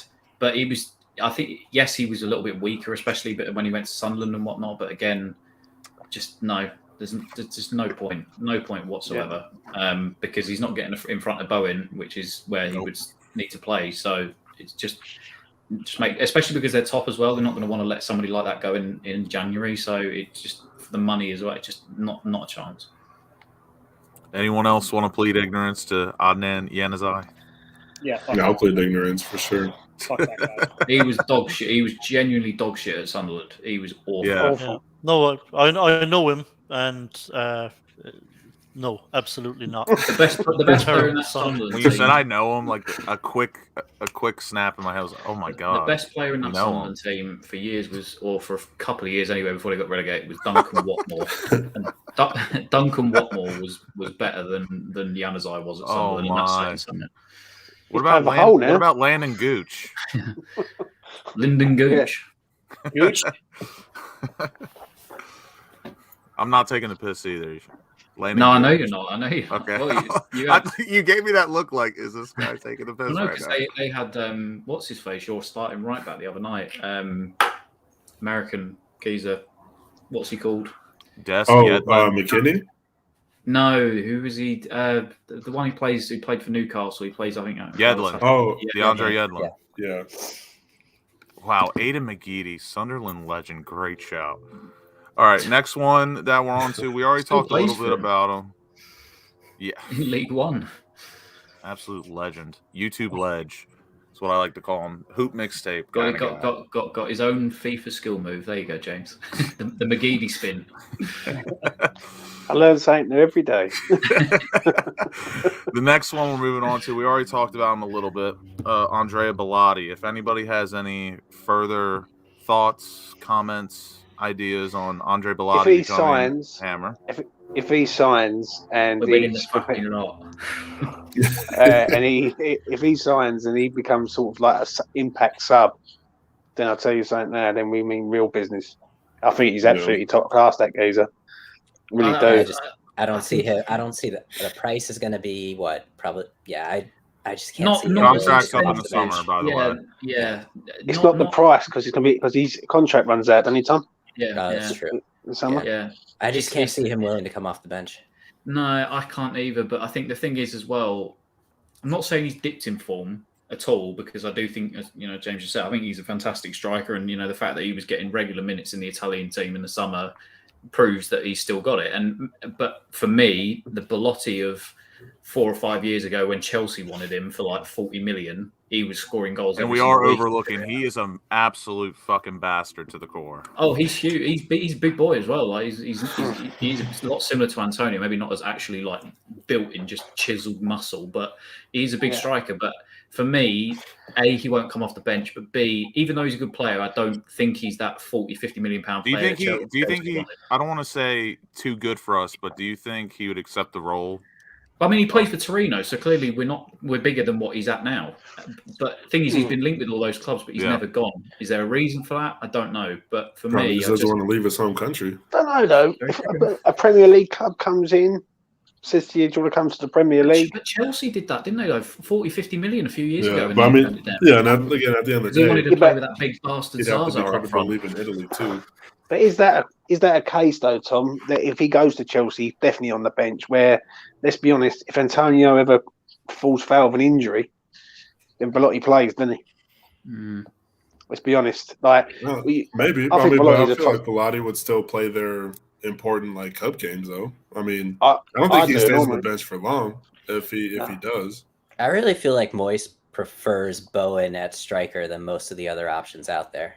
And I know we can grimace at that, but I just my only gripe is we really need a backup striker that is an aerial threat as well. Thing is though, I think I don't mind Bowen as striker, but he's only got one way of playing, isn't he? I genuinely think Tommy's right, and again, I'm as the same as the rest of you. I want a striker in January, and I think that's why that Hazolek will make sense. But given the chance of playing either Bowen or Hazolek up front, if Antonio was injured, he would go with Jarrod Bowen. He would go with Jarrod Bowen. So that's why I don't think it needs to be a big games, though. In big games, I'm not disagreeing with you. It's what I'm just trying to think into David Moyes' head, and I genuinely think that he would much prefer just going with Bowen up there and having Hazolek just as a spare, just in case. I don't think whoever he brings in, boss mentality, may get that chance anyway. But the thing is, when Antonio's not there, you've not got that power threat. And we see it against Manchester United, even though we should have got something against Manchester United. And that was a game when Antonio was suspended. We played okay, but we weren't as good as we was against Liverpool or other teams that we played this year. I just think you can't keep putting square pegs in round holes. Like, Bowen's good, but then you take him off the right-hand side, you put him up front, or you put him on the right-hand side to help Ben Johnson out. Let's not talk about that then, Tom. Move on, Lucas. Gordon Bennett. We're talking about Flash. Can he play on the right, Gordon Bennett? He'd probably be better than Flash, wouldn't he? He would, mate. He wouldn't cost 33.5 mil either. Trust me, off emotions alone, he's worth more for me. But two more links. We've already talked about Adam Holzek a little bit, but if anybody has any further thoughts on why he should be one of our main targets or not, let's hear it.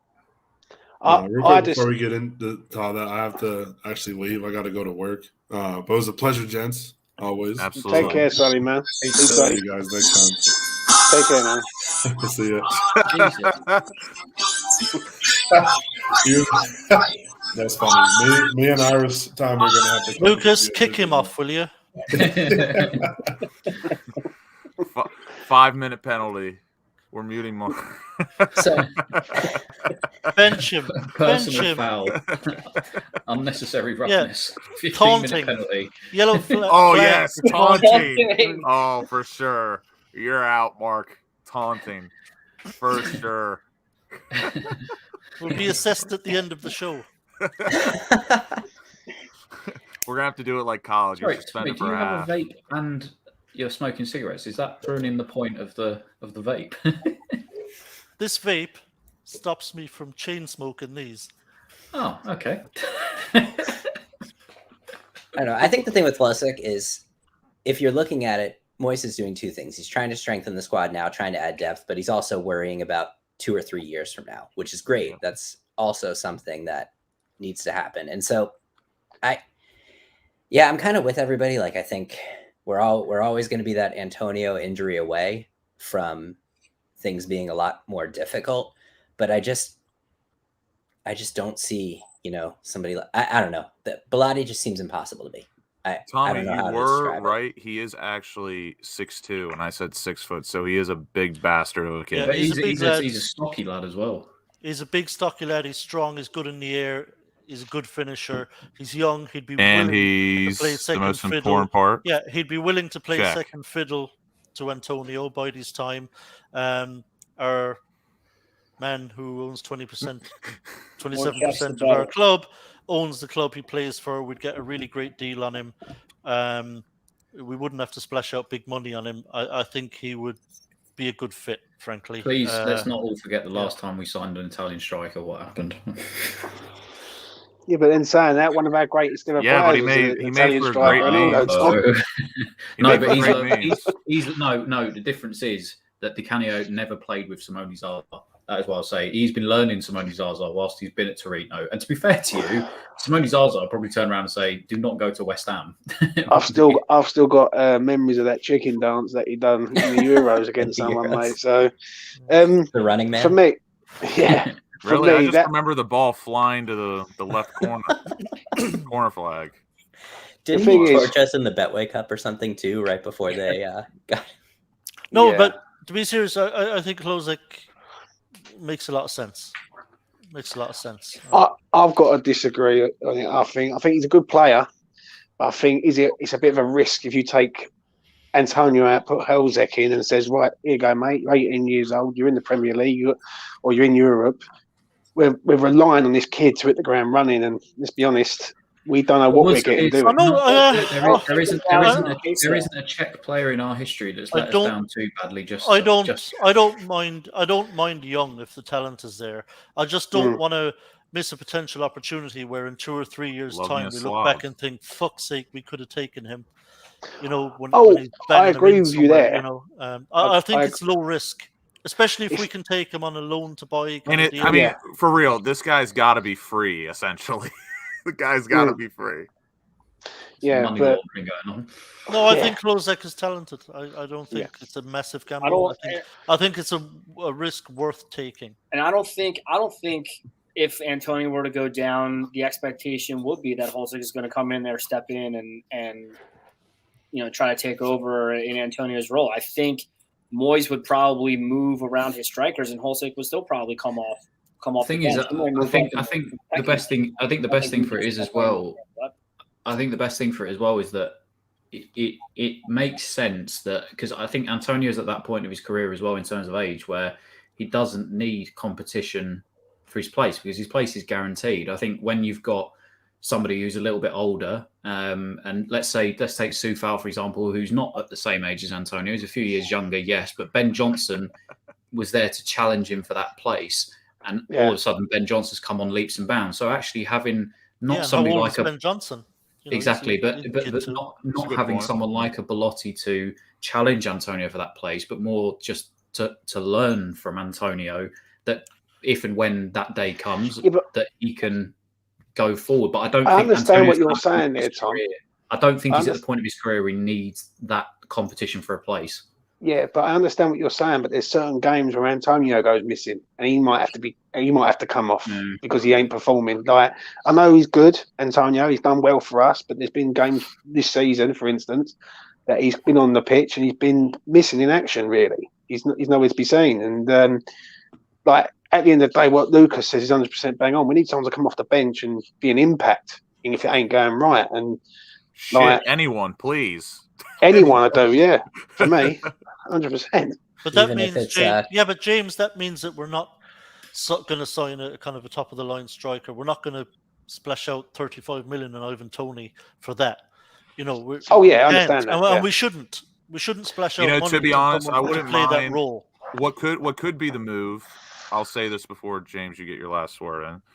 I could see us going for Holzek in January, but we still make a semi-splash for a striker in the summer. I think that's a real possibility. I don't think he'll splash on a striker at all. I don't think semi-splash.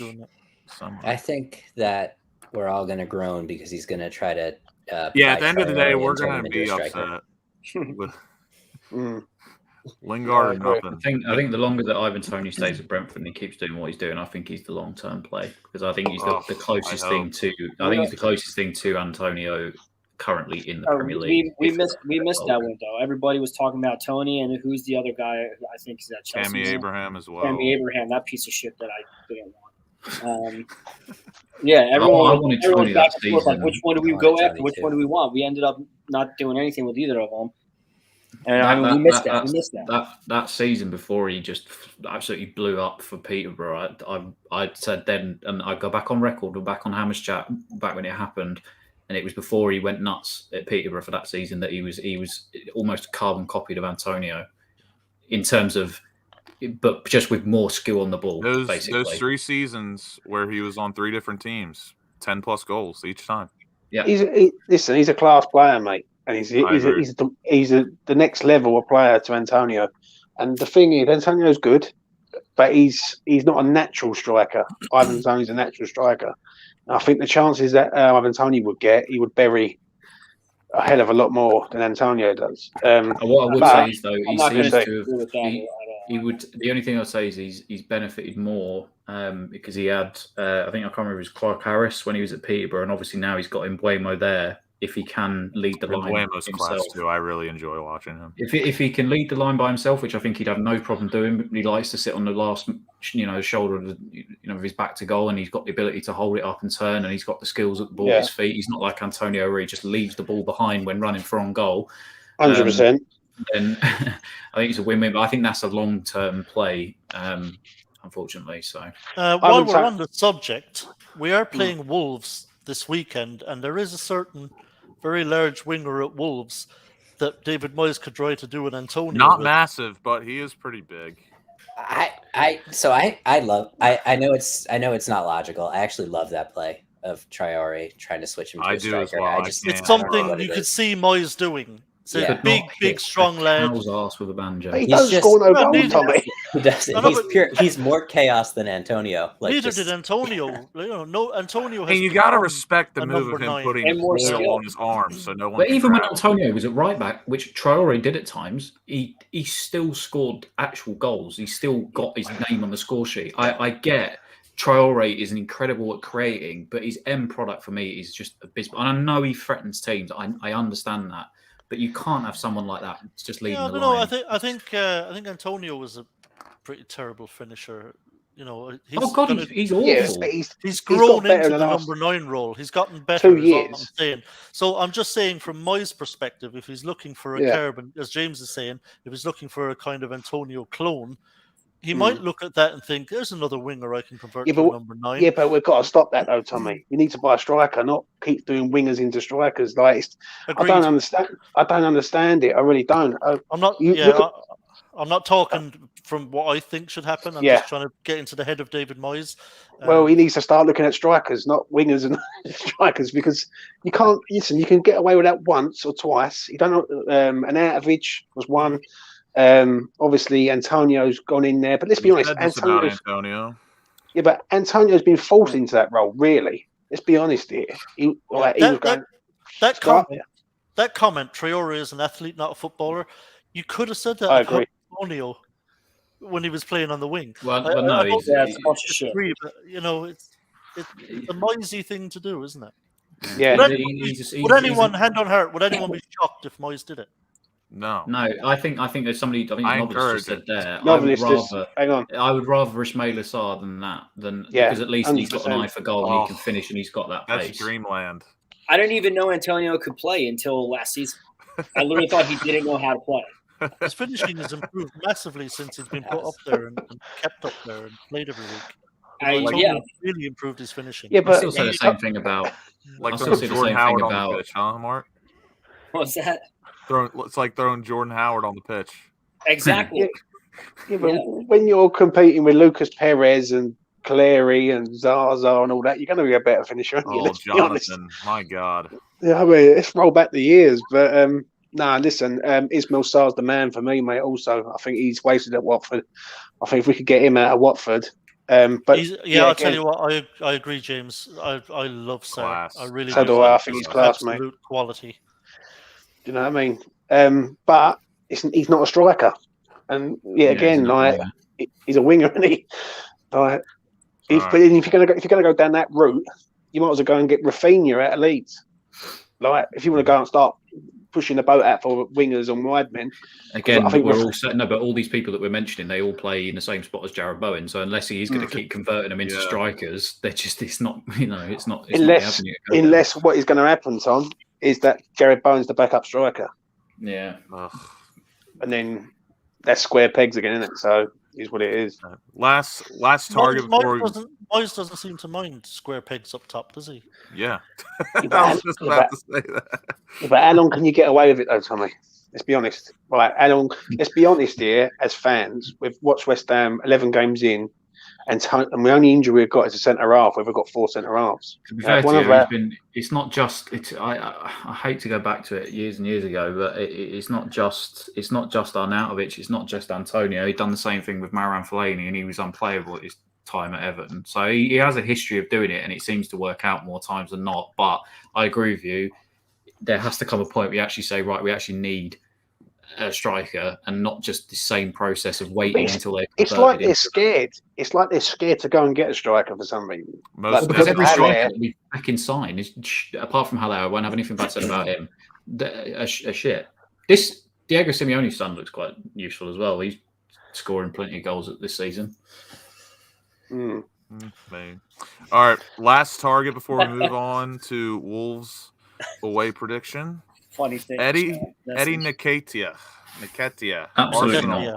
No chance. I think me and Tommy are on the same wavelength with most of these. No chance, as in you don't want him or we can't get him. I don't want him even anywhere near Stratford. They're only in the ground and playing. No, you know wouldn't sign him. Awful. No interest. Don't particularly rate him. Not for me. Did you see his goal the other day? He did just break Alan Shearer's U21 England goal record though. Great. Now start doing it in the Premier League. I mean, other than scoring against us that time that we shouldn't have lost that game last season, I think it was the first couple of weeks of the season. Just for me, just quite happy to sit on the bench. Like I see him most weeks when Arsenal been on the. He didn't do nothing at Leeds, though, did he, Tom? No, he didn't. No, he didn't. Well, he went back off of loan from there, and I only know that because obviously I live here, and obviously I'm a closet Leeds fan. But every time I watch Arsenal, and they've been on TV the last few weekends here in this country. They were on Friday Night Football a couple of times, and they were on Saturday Night Football, I think once, or even on BT Sport. They were one lunchtime against Leicester. Sometimes when the camera pans around to the bench, he's just sitting there laughing and joking on the bench. For me, he seems far too happy to sit on Arsenal's bench. If you really want to play, then you Balogun than him. I'd rather be somebody that wants to play. Lacazette, fair enough, has started to come back into form, but there's been so many times where Aubameyang and Lacazette have been like this. You had such a chance with the talent that you've got to stake your claim, but just never did it. Fair enough, he may be. I think Nketiah will end up one of those kind of journeyman strikers that played for 10 clubs. He'll be a championship striker. He'll score 25 goals a season, like that bloke. I can't for the life of me remember his name. Brewster. No. There was a bloke that used to go to every different championship. Ross McCormack. He used to go to every championship club, scored 20 odd goals a season. He was a championship baller. Yeah, and he'd make his name at the club, help them out for a season, and he'd move on elsewhere. Players like that, they will, I think another one will be Dominic Solanke, who can do it in the championship, and then he'll move on, but they're just not good enough to cut it in the Prem. And I think that's a good point, Tom. Waste of money. Bring back Marlon Airwood, that's what I'll say. Yeah. Super Marlon. We can all agree on that. All right. The moment we've all been waiting for the past 2 weeks. Wolves away on Saturday. Matt, give me your predictions and a cheeky result. Just give me your overall thoughts. What's going to happen? I think 3-1 West Ham. I just have a good feeling going into it. I thought we handled Wolves pretty well last season. And despite almost blowing that one game, I just have a good feeling going into this one. That's usually how I've predicted things this season and been right. So, any lineup thoughts? I think Antonio. I don't know. I'm torn because you saw Sully send his private jet for Antonio today. I was thinking. I will give a big up. I will give a big up to Sully for that one. I mean, that's our January transfer when budget gone, but yeah, yeah. I think we'll see the similar starting 11 as Liverpool. I don't foresee any changes there. Souček just got a break too for the Czech Republic for the first time ever, so he's going to be well rested. I think Ben Johnson continues to start at right back. I think he has Yeah, to. I think the only change you'll see will be Dawson for Ugbana. I think that'll be Yeah, the only that one. change. Take it away, Tommy. Yeah, just one change, Dawson for Ugbana, enforced change. The 11 picks itself basically at this point with everyone fit. We don't have any injury concerns as far as I'm aware outside of Ugbana. So every single one of us could name the starting 11 on Saturday right now, and we'd all be right. So that's a given, the starting 11. Yeah, I feel good about this one. Wolves are an okay side. Starting they're to get not a bit great. of form though. Yeah, they've improved, but not to the Lost point against where Palace, hasn't it? I What? thought The bookies have us at a pick 'em right now. I thought Should Wolves they? played better when they weren't Yeah, winning at the beginning of the season. They haven't been as good yeah, since. Wolves' form has picked up a bit, but not to the point where I'd be overly concerned. I think if we go out and play well, which I believe we will, I mean, our players must be confidence is absolutely sky high. We've just beaten Liverpool. You know, the first team to do it in 25 games, was it? So we need to not get ahead of ourselves, though. These are the games that we need to be picking results. No. Tom, in fairness, I'm a fan. What am I going to change about the result by coming on here being confident? You know, I'm not going to be playing. You never know. You never know. Touch wood quickly. Any complacency on my part won't affect the result. Don't worry. I know who I'm coming to if we lose now. Tommy from Wolverhampton is a West Ham fan. So, listen, Moyes doesn't allow that. The players are on a roll. They work their asses off no matter who they're playing. The attitude is always right. I've got no worries about how we'll approach the game and the attitude and stuff like that. And I think our confidence is sky high. I think the players really believe that they can go out and beat Wolves away. I think they believe they can beat anybody right now. So I'd be confident enough that we can go there. We certainly won't lose, I don't believe, but I think we're going to go there and win. I just think we're better than Wolves, and that's what it comes down to. I think we'll beat them 2-0. Another important thing to note about this international break: most of our important players did get a nice rest. The biggest thing was Cresswell getting a 2-week break. Genuinely, and Rice. And I think Rice not playing was big. Fornals also didn't play that much. Yeah. Well, because of his baby that just got born. Was it today or yesterday? Yeah. Souček got a rest the other night. Yeah. So we've no injuries. Your accent made it sound like you said he got arrested. I was like, what the fuck? Mark, give us your predictions. I think everyone's really well rested. That we've talked about. We talked about a little bit before. Not regular 11 outside of Ugbana, unfortunately. 2-1. 2-1 West Ham. Traore is probably going to score against us. And, that'll be I'm going to make a blinding prediction that Traore and Antonio send a ball to outer space. Outer space. Yeah. That's going to be my somebody on prediction. Earth eyes on impact of astronaut helmet hitting them. The ushers are on high alert for this one. Okay, James, give us your thoughts.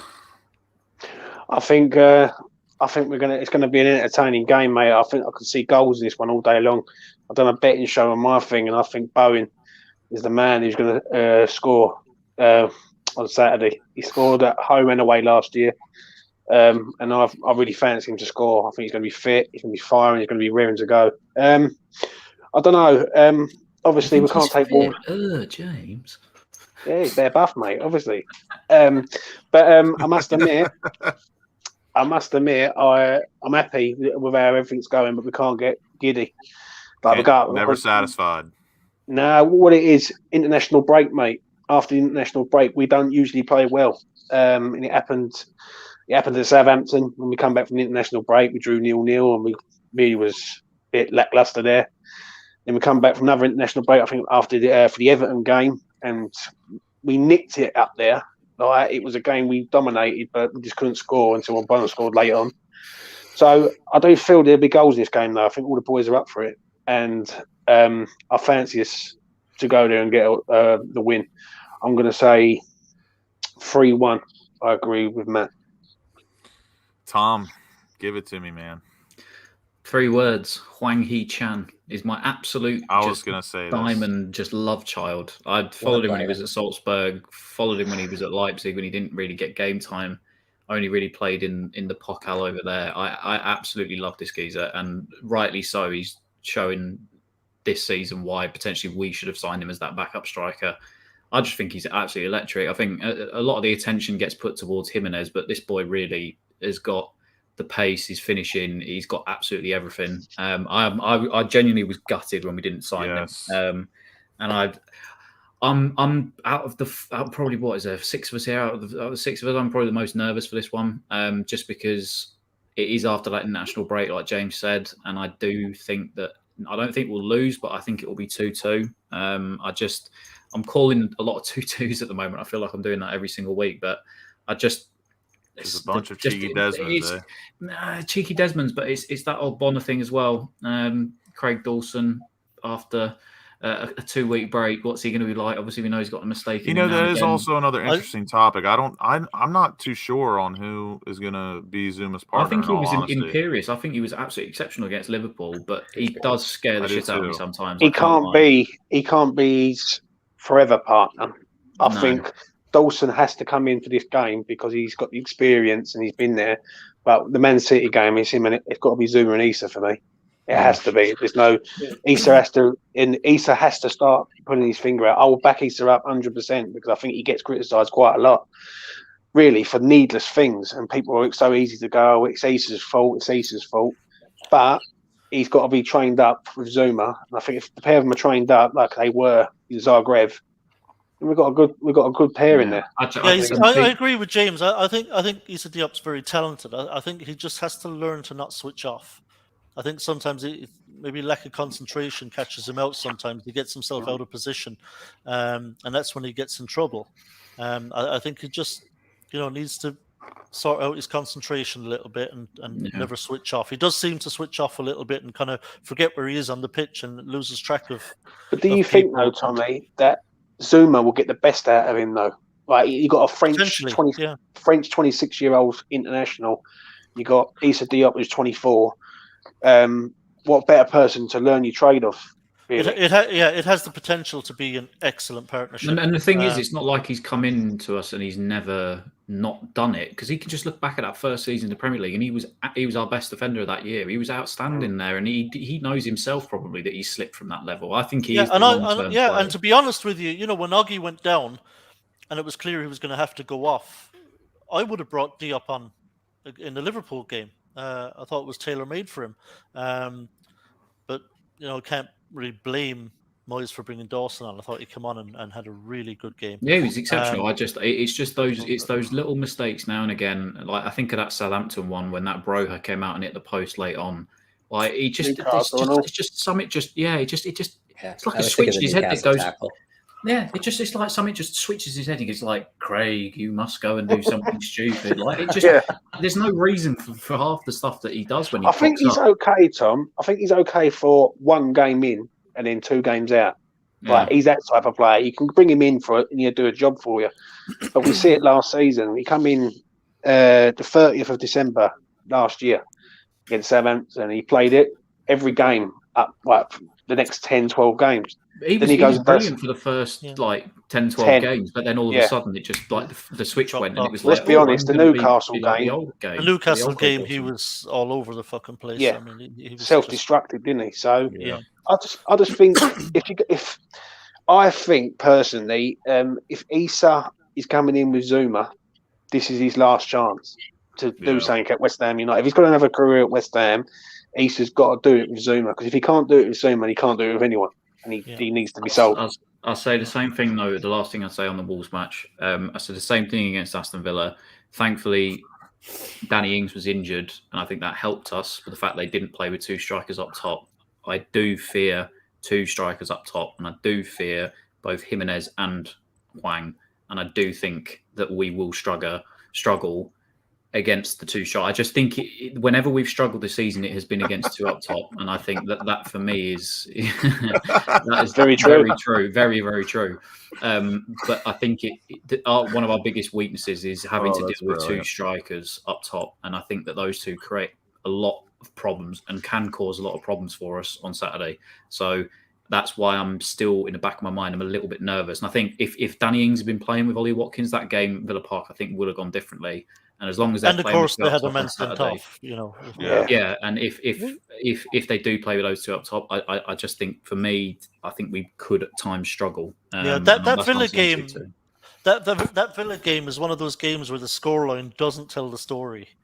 You know, you look just at the scoreline of 4-1. You're just thinking, oh, really easy win for West Ham.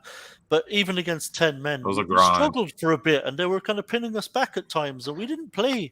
I didn't think we played brilliantly that game at all. Gary, we hit them. Injured. We hit them with a couple of late goals, which made the scoreline look a lot better. But you know, that Villa game was not one of our better performances, and even when Villa were down to 10 men. In that second half, they were putting us under a bit of pressure, and it looked like they could equalise. They hit the crossbar, or Fabianski made a worldy save, you know, so from Watkins. So, you know, that was not our best performance. I just typed Wang Chan onto Twitter. But another thing I just wanted to mention, not about any specific game, but I think in the Premier League this season, funnily enough, I think the Europa League is really helping us because when we put out what you might call a largely second-string team, the B team in the Europa League games, those players, when they're called upon from the bench in the Premier League, are match fit and match sharp. So when Dawson has to come in against Liverpool, he hits the ground running because he's match fit and he's match sharp because he's been playing. You know, the same you bring on, say, Lanzini. Lanzini's ready to go. He's match fit, he's match sharp because he's been playing games. They've been playing in the Carabao Cup and playing well. They've been playing in the Europa League playing well. So our kind of bench players now are actually really high on confidence. I told James they're match sharp. They are ready to go when they need to go. And I told James this the other day about one of my teams, our coach. Most of you will know about a quote: "The standard is the standard." I feel like Moyes has really implemented that this year, no matter what competition we play in, and everyone. Even though we have an 11 locked down, it always feels like someone is ready to take someone's spot if they start slacking. You know what I mean? Yeah. And they hit the ground running when they come off the bench because they're, like I say, they're match fit, they're match sharp, they've played lots of games. You know, they've been playing competitive football and quite a bit of it between the Carabao Cup and Europa League. So I think that's really helping us whenever we do have to bring players off the bench, or like this situation where, you know, someone's injured or suspended. One of these players can come in and they're ready to go. They're not coming in cold. I just typed Wang Hee-chan into Google just to see if he was in fact injured, but then was met with the fact that Liverpool and City are both interested in him. If he goes there and we miss that, I honestly I would be devastated. I actually be devastated. I think he's only on his way. Well, I mean, we're up now, but yeah. So I agree with you, Tommy. I thought I started to get nervous in that Villa game, and I thought Lanzini coming on for Benrahma really stabilized the midfield. And I actually am starting to love Lanzini in that deeper role. A few years ago, you know, I think if any of you played, you know that feeling if you're playing in a group of people better than you and you just trying to not get him as many touches on the ball as possible. And that's what I always saw with Lanzini. I saw that player trying to kind of avoid holding the ball, avoid having it. And he looks like a totally different player, way more confident now. What I'll say about Lanzini though improved. Is when Lanzini was in his absolute peak form just before he obviously got his ACL injury. That team, though, I thought at the time, especially that sort of first season or two when we were struggling at London Stadium, he was coming a lot deeper to collect the ball, and that, for me, put him out of his more natural position. Right now, because of the injury he had, I think he is better suited, like getting the ball deep and carrying it. His game is slowed down a little touch. He's not obviously the same player that he used to be, and obviously the ACL injury is such a devastating injury. But I think it didn't help us the fact that we basically had 11 men inside our own half for those couple of seasons. Yeah, but it's the last 15-minute job, don't he? But now is what I'm saying is now we've got more of the ball. Now we've got that base of midfield that's stronger. He doesn't have to come as deep to receive it, and he can impact the game a bit more. But I think those under those first couple of years of Pellegrini, when we were sort of down the bottom of the table, and when Moyes had to come back in, I think he benefited from having Payet up top, because we had an out option.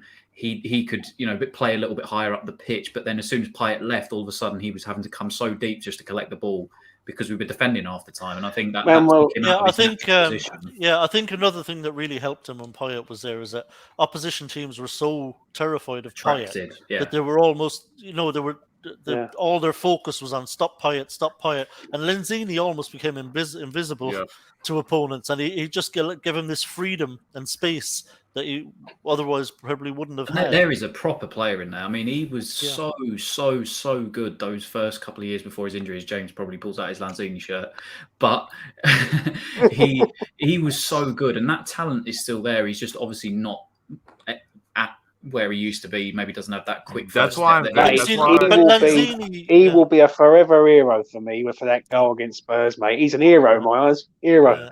But see, Lanzini when he stuck one over the top of Courtois, just like that's the level of player he can be. Yeah. It's just such a shame that it's such a devastating injury. That injury really. I think we really were robbed of him in his prime. Yeah, but Lanzini is the kind of player that he's so good technically that he can adapt his game when he loses that step of pace. Yeah, and he can become more of an orchestrator.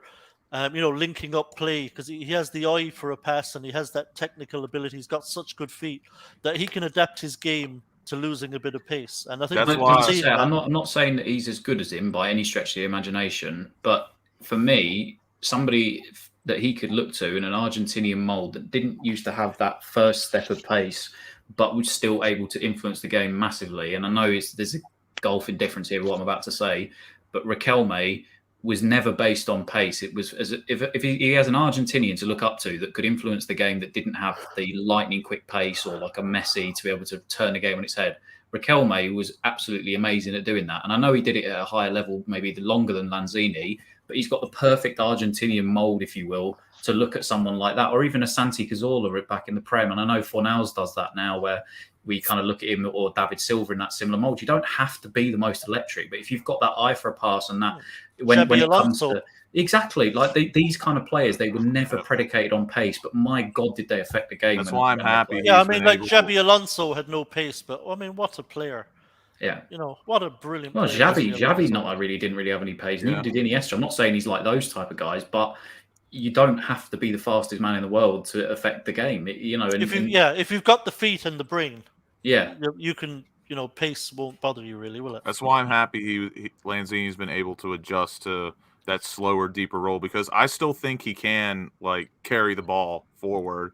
He's just not going to be able to get the ball in the hole and make quick turns. Lanzini, I think Lanzini has actually become really important to us when we're under pressure late in the game. If we're playing a team that's kind of pinning us back a bit and we're struggling a bit for possession, he's kind of the perfect player to bring on. He's a good outlet and a good because he's a good outlet and he's really good at carrying the ball. He doesn't lose possession very often. Because there's a difference. There's a difference between carrying the ball and then being able to get past somebody. He actually really helps us to transition. From back to front. I said, I know me and James had this conversation when Vlasic wasn't coming off the bench, and I know James said, well, why is he not going to Vlasic for the price tag? I just think he trusts Lanzini on the ball, and he trusts his defensive work rate at times as well. Not necessarily though, Tom, because when you look at it, some of the games where Lanzini's come in, Vlasic, especially Brentford at home, for instance, I use that as an example. Vlasic should be on there in front of. Let's be honest. If Moyes is going to Lanzini before Vlasic, because he trusts Lanzini more than Vlasic. That's the only reason. Lanzini's good. Don't get me wrong. I'm hearing what everyone's saying. He's a good player, but he's not. He's not a starter for me. He's not. We're not talking about him in that vein, though. You know what I mean? He's a last 10, 15-minute man. Let's be honest, against Villa, we're playing against 10 men. He comes on for Benrahma. He only comes on for Benrahma to get the ball and control play. He wouldn't have done that if we're playing against 11. But if he comes on and does that, that's exactly what we need him to do. Yeah, that's what he's doing, yeah. So he's doing a job, and his ability is what allows him to do that. All right. 100%. And I'm going to give my prediction, and then we'll wrap on up. We're coming down to the 2 Can you hour stop mark. flexing your AirPod Pros, please, Lucas? It's the American thing in me. I need some sort of object in my hand. If I had a baseball, I'd be throwing it back and forth. But this is quite a tricky match for me because the international break is a real thing when playing the next weekend. Oh God! Imagine the discussions we're going to have know. next year with Qatar around Christmas. Jesus! Oh, it's going to be great. And Wolves have just seen some recent form, and they have leaked some goals, but I don't think their defense is as bad as the results have shown. I did want to go with a 3-2, but I'm gonna go 2-1. I think 2-1 would be a good result. And honestly, even if we got a point on the road, whatever. Respect the point. I just think I watched Wolves' home game with Everton, and the way they allowed Everton back into that game, they've definitely got defensive issues. Wolves, I think they can be got at, and we're so deadly from set pieces. I think we're really going to trouble them. I think we're going to trouble them massively on set pieces. It's a shame they don't have Patricio there anymore because he made an absolute frigging howl this week for Portugal. Yeah. So I just think they can be got at. We know they're good in attack. We know they've got some nice ballers. In the midfield hasn't been performing that well, but they do have kind of an underrated midfield, in my opinion. I think we'll dominate them in midfield. Yeah, 3 years ago when they first came up and they had Moutinho completely, they would have probably dominated us, and they have dominated us in the past in midfield now, but not anymore. I genuinely do not see us getting dominated by those two. Neves, he was like that, and now all of a sudden he's gone like that, and it's just. Yeah. I just got to show a bit of respect. Slower. I know. I don't see them dominating, which probably means now that they're going to bop us off the park again.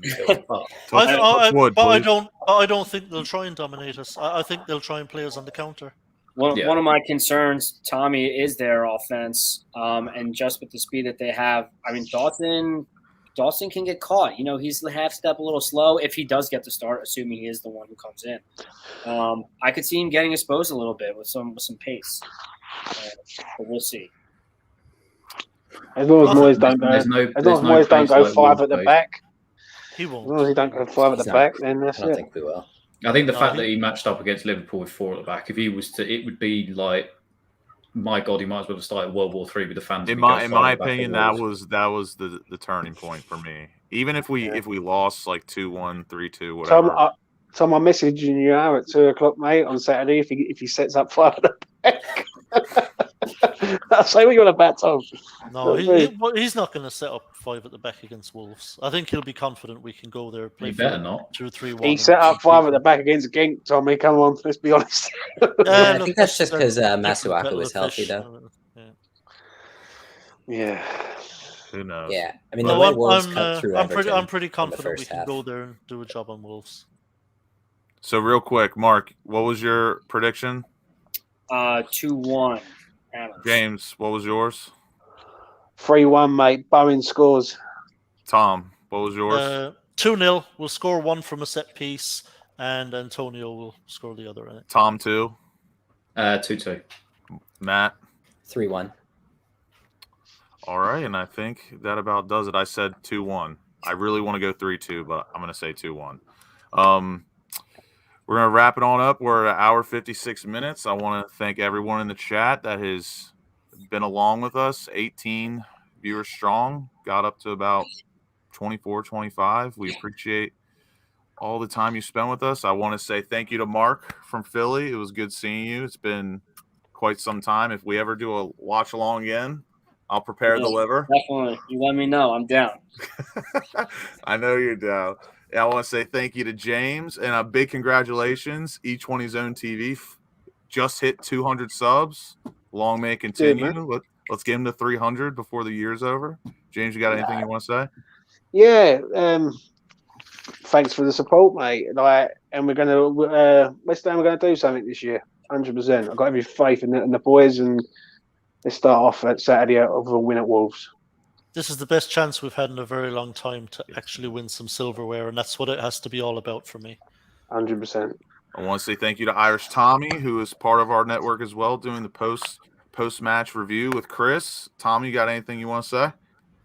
No, nothing in particular. I think we've basically covered anything that we needed to. So, just thanks for having me on. Nothing on the been Eagles enjoyable. Broncos from you, Tommy, or And